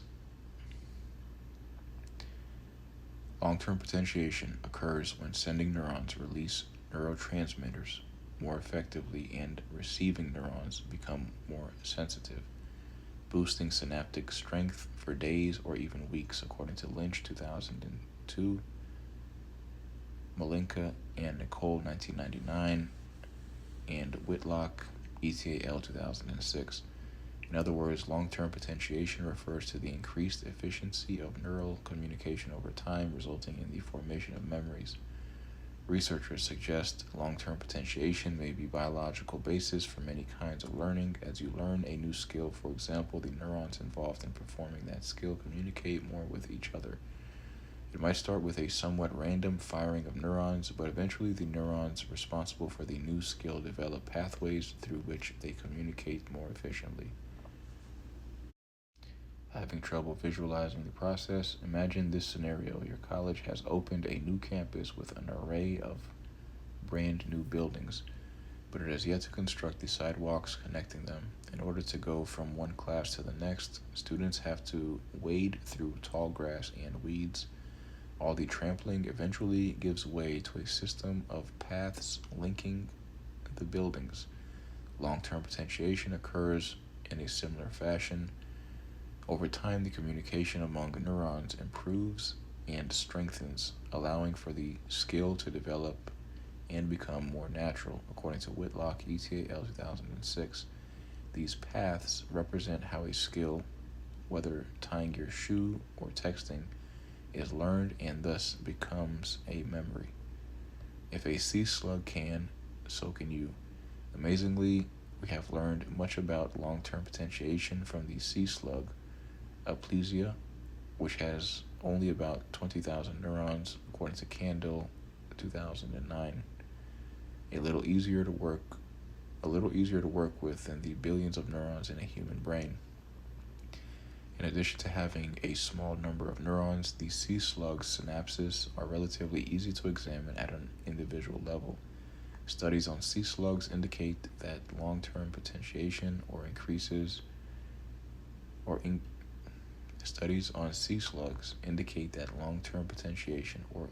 increases in synaptic strength is associated with learning and memory. What can a sea slug learn? They can be classically conditioned to retract their gills in response to being squirted with water, resulting in structural changes to both presynaptic and postsynaptic cells. According to Candle 2009, evidence of long-term potentiation, so never ever complain that you cannot learn. If a sea slug can do it, so can you. Smart slug. Studying the neurons of sea slugs, researchers have observed the synaptic changes that underlie memory. Long-term potentiation enables a sea slug to retract its gills in anticipation of being squirted with water. Alzheimer's disease. On a less positive note, disruptions in long-term potentiation appear to be at work in Alzheimer's disease, a progressive, devastating brain illness that causes cognitive decline, including memory, language, and thinking problems. Alzheimer's affects upward of 5 million U.S. adults. National Institute of Aging. Alzheimer's affects upward of 5 million U.S. adults. National Institute on Aging, ND. The disease was first discovered by Alois Alzheimer, 1864 through 1915, a German neuropathologist in the early 1900s. He had a patient with severe memory problems whose autopsy revealed that neurons in her brain had become tangled. These neurofibrillary tangles, as they came to be called, were eventually shown to result from twisted protein fibers accumulating inside brain cells. In addition to the tangles, the other distinctive sign of Alzheimer's is the presence of amyloid plaques, protein clumps that build up between neurons, according to FIMAT 2018 and Kim ETAL 2022. Extended description for Inside Alzheimer's. Inside Alzheimer's, computer-generated images show the cross-section of a brain affected by Alzheimer's, left portion of the blue image compared to a healthy brain, right portion. The diseased specimen shows a substantial loss of brain volume. Pictured on the right are amyloid plaques that have accumulated in the brain of an Alzheimer's patient. Both amyloid plaques and neurofibrillary tangles are telltale characteristics of Alzheimer's, but researchers are still trying to understand the exact roles they play in the disease process, according to Kim et al. 2022. Although we still don't have a solid understanding of what causes Alzheimer's, we know some forms of the disease are inherited. People who have a first-degree relative, a parent, sibling, or child with Alzheimer's are more likely to be affected. Researchers have zeroed in on a certain gene, APOE4,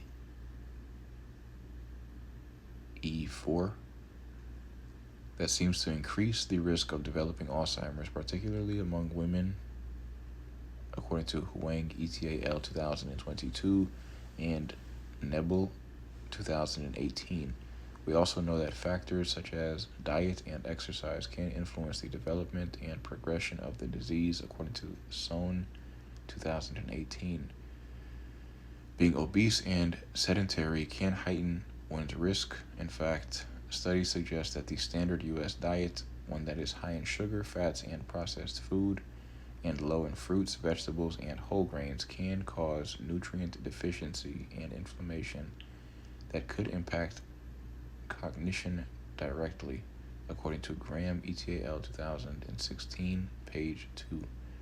Even the air we breathe may play a role, as long-term exposure to air pollution has been linked to increased rates of Alzheimer's disease and other forms of dementia in populations around the world, according to H. Chen et al. 2017, Uden et al. 2016, and Shell 2020. There is no cure for Alzheimer's at this time, and current treatments focus on reducing the severity of symptoms rather than correcting the brain damage responsible. But there is also reason to be hopeful. Clinical trials for new drugs are underway, and a growing body of evidence suggests that simple lifestyle changes like becoming more physically active, eating healthy foods, and pursuing intellectually and socially stimulating activities may actually decrease the speed and severity of cognitive decline, according to Dana et al. 2022, Ko et al. 2018, and Larita et al. 2019. Chronic traumatic encephalopathy. Similar in some ways to Alzheimer's disease, chronic traumatic encephalopathy, CTE, also impairs memory, according to Fisharaki, Zadeh 2019. CTE is a neurodegenerative disease that leads to atypical deposits of tau protein throughout various regions in the brain.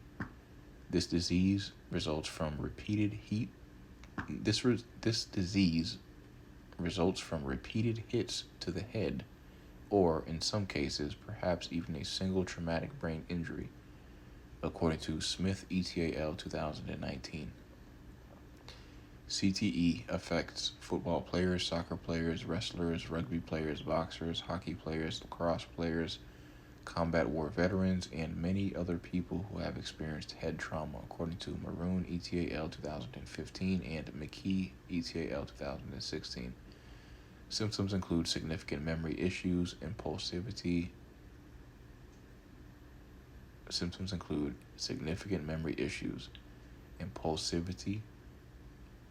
aggression, and depression. CTE is progressive. Its symptoms may not appear for months to years following the trauma, and it can only be diagnosed after death, according to McKee et al. 2013 and Stern et al. 2019. Who's at risk and what are some of the more obvious symptoms of CTE? Discover the answers in Infographic 6.3.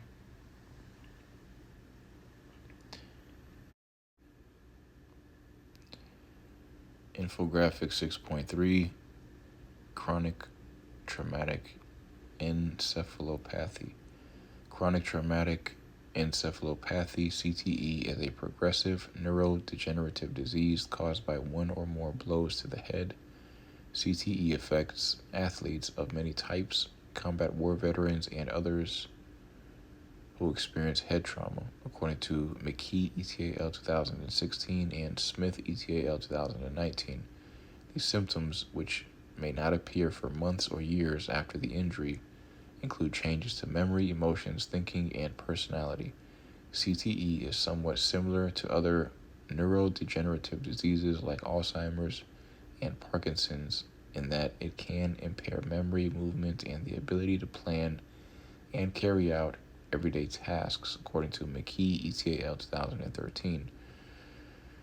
In 2012, after 20 seasons as an NFL player, Junior Seau died by suicide at age 43. In the years leading to his death, Seau's family noticed a change in his thinking, personality, and enthusiasm for the game. Impulsive gambling, alcoholism, and violence became the new conversation around the man, once known as a beloved philanthropist. According to Fainaru Wada, 2013. Upon his death, his brain showed the hallmarks of CTE, National Institute of Neurological. Upon his death, his brain showed the hallmarks of CTE, according to National Institute of Neurological Disorders and Stroke, 2013. Retired soccer star Brandi Chastain has announced she will donate her brain to research. Chastain believes this will be a bigger legacy than her game-winning shot in the 1999 World Cup. Like many soccer players, Chastain advocates the banning in headers in youth soccer, according to Branch 2016. The progression of CTE, stage 1, tau protein accumulates locally in the cortex. Symptoms, headaches, and difficulty maintaining focus. Stage 2, the damage spreads to surrounding areas. Symptoms, short-term memory impairment, mood swings, depression, explosive temper, and continued headaches and trouble focusing. Stage 3, damage continues to spread, reaching areas such as the hippocampus, amygdala, and brain stem. Symptoms, memory loss, difficulty planning and carrying out tasks, visuospatial abnormalities, and ongoing difficulties with mood and attention. Stage 4, widespread damage across many regions of the brain, including the medial temporal lobe, hypothalamus, and thalamus. Symptoms, worsening of existing symptoms along with language difficulties and paranoia, severe memory loss. How does CTE differ from other neurodegenerative diseases such as Alzheimer's? Symptoms associated with CTE typically present around age 40, while those of Alzheimer's generally appear around 60. Changes in thinking, cognition, and personality are common symptoms of CTE, while Alzheimer's is typically associated with memory problems. Frequently asked questions about chronic traumatic encephalopathy (ND). However, emerging evidence suggests there is some overlap in the brain changes and symptoms of these two diseases, according to El Sawaf et al. 2019 and Lobu et al. 2020, extended description for progression of CTE. As we continue to learn more about CTE, parents must make difficult decisions about the type of sports they encourage their children to participate in. Studies on football players in particular have produced alarming results. One group of researchers examined the brains of 202 deceased football players with experience ranging from high school to the NFL. They found evidence of CTE in 177, or 87% of those brains, according to MEZ et al. 2017. Another group concluded that playing football before the age of 12 may lead to greater risk of depression, problems regulating behavior, and other clinically meaningful impairments in adulthood. As the researchers pointed out, the brain undergoes critical changes between 9 and 12, so the impact of head trauma may have special significance at this stage in life, according to Alasko et al. 2012. According to Alasko et al. 2017. To better understand the impact of this disease, read the story of NFL Hall of Famer Harry Carson in the Cognition, Language, and Intelligence chapter. Like many topics, psychologists study the biological mechanisms that give rise to memory remain somewhat mysterious. We know we have memories. We know They are formed in the brain, and we know the brain is a physical entity. Yet we still don't know exactly how we go from arrays of firing neurons to vivid recollections that create the stories of our lives. Studies attempting to test the various theories of memory formation are inconclusive. Studies attempting to test the various theories of memory formation are inconclusive, often generating more questions than answers. But one thing seems certain: memory researchers face plenty of important work ahead. Show what you know. Question number 1. Blank is the inability to lay down new long-term memories, generally resulting from damage to the brain. The answer is A. Anterograde amnesia. Anterograde amnesia is the inability to lay down new long-term memories, generally resulting from damage to the brain. Question number 2. The blank is a pair of curved structures in the brain that play a central role in memory. Is the answer A.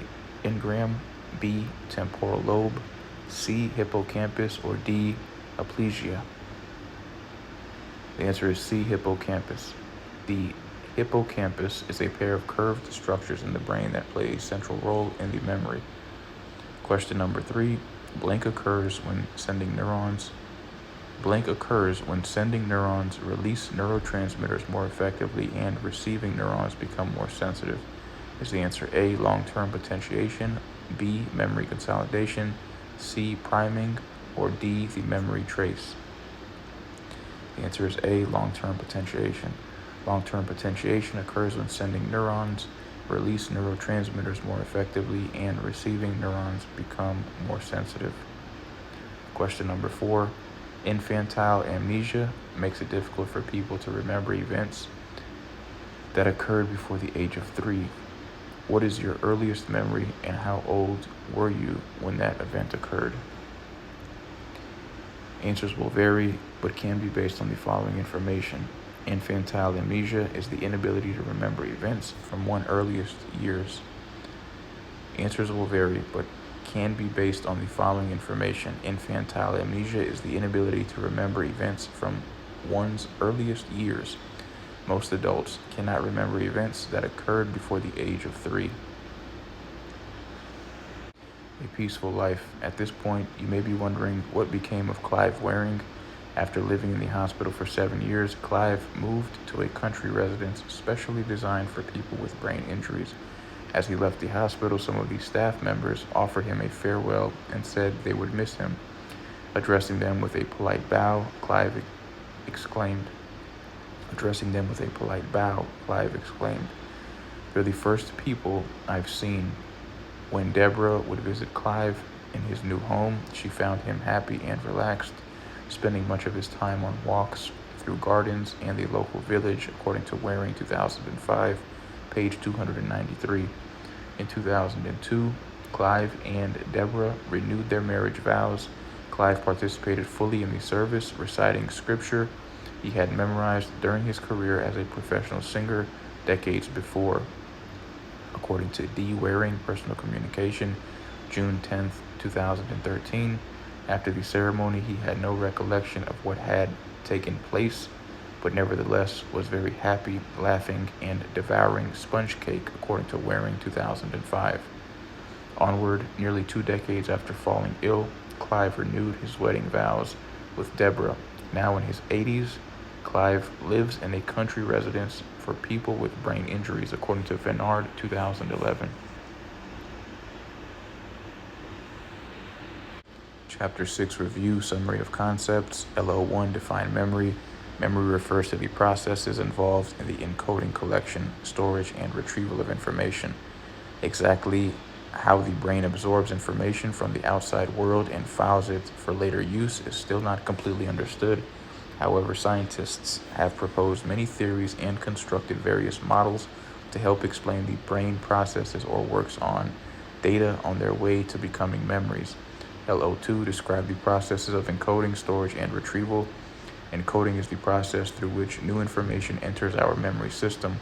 Information is taken in by our senses and converted into neural activity that travels to the brain. And if successfully encoded, it is stored. Storage preserves the information for possible recollection in the future. Retrieval is the process of accessing information stored in the memory. LO3, identify the stages of memory described by the information processing model. The information processing model conceptualizes memory as a flow of information through a series of stages: sensory memory, short-term memory, and long-term memory. Each of these stages has a certain type of storage with distinct capabilities. LO4 describes sensory memory. Data picked up by the senses enter sensory memory, where almost exact copies of their sensations are processed for a very brief moment. Information from the outside world floods our sensory memory through multiple channels. Although this stage of memory is fleeting, it is critical to the creation of memories. LO5 summarize short-term memory. Short-term memory is the second stage of the original information processing model. This is where information is temporarily maintained and processed before moving on to the long-term memory or leaving the memory system. Short-term memory is limited. Its capacity and duration depend on how much we are distracted by other cognitive activities. Through maintenance rehearsal, we can prolong short-term memory. LO6 give examples of how we can use chunking to expand our short-term memory. Grouping numbers, letters, or other items into meaningful subsets or chunks is an effective strategy for increasing the amount of information in short-term memory. Chunking can also help nudge information into long-term memory. LO7 describe working memory and its relationship to short-term memory. Working memory is the active processing component of short-term memory, and it has four important parts. The phonological loop is responsible for working with verbal information for brief periods of time. The visuospatial sketchpad is where visual and spatial data are briefly stored and manipulated. The central executive directs attention. The central executive directs attention, makes plans, coordinates activities, and determines what information should be ignored. The episodic buffer is where information from the phonological loop, visuospatial sketchpad, and long-term memory can all be brought together temporarily as directed by the central executive. LO8 describe long-term memory. Long-term memory is a stage of memory with essentially unlimited capacity. Long-term memories may be explicit or implicit. Explicit memory is the type of memory you are aware of having and can consciously express. It may be further divided into semantic and episodic memory. Semantic memory pertains to general facts about the world, whereas episodic memory is your record of the memorable experiences in your life. Implicit memory is a memory of something you know or know how to do, which might be automatic or unconscious and therefore difficult to articulate. LO9 illustrate how encoding specificity relates to retrieval cues. Retrieval cues are stimuli that help you retrieve stored information that is difficult to access. The encoding specificity principle states that memories are more easily recalled when the context, external and internal, and cues at the time of encoding are similar to those at the time of retrieval. Priming, recall, and recognition also play a role in the retrieval of stored information. LO10 identifies some of the reasons why we forget. Memory failure may occur during any of the three stages of memory processing: encoding, storage, and retrieval. Encoding failure occurs when data fail to enter the memory system in the first place. Storage failure occurs when information held in the memory system decays over time. And retrieval failure occurs when the information is in the memory system but cannot be accessed. LO11 explain how the malleability of memory influences the recall of events. Memories can change over time. We lose bits and pieces and unknowingly replace them with new information, which can lead to inaccurate recall of events. The tendency for new and misleading information to distort one's memory of an incident is called the misinformation effect. Eyewitness accounts are not always reliable because people's memories are imperfect. LO12 describe the meaning of rich false memories. Rich false memories are detailed recollections of events that never occurred, which are expressed with emotions and confidence. Some researchers have managed to implant false memories in the minds of participants.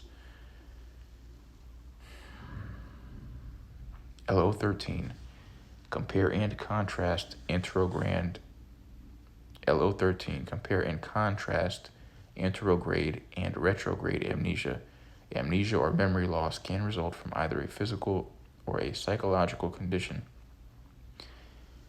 Anterograde amnesia is the inability to create new long-term memories and is generally caused by damage to the brain resulting from surgery, alcohol, head trauma, or illness. Retrograde amnesia is an inability to access memories created before damage to the brain occurred. LO14 identify the brain structures involved in memory. Researchers have identified several brain structures involved in the processing and storage of memory. The hippocampus and frontal cortex are important for creating new explicit memories. Other areas such as the cerebellum and amygdala are integral in the processing of implicit memories. LO15 describe long-term potentiation and its relationship to memory. Long-term potentiation refers to the increased efficiency of neural communication over time, resulting in learning and the formation of memories. The communication among neurons improves and strengthens, allowing for new skills to develop and become more natural. These new pathways explain how a skill like tying your shoes These new pathways explain how a skill like tying your shoes or texting is learned and thus becomes a memory.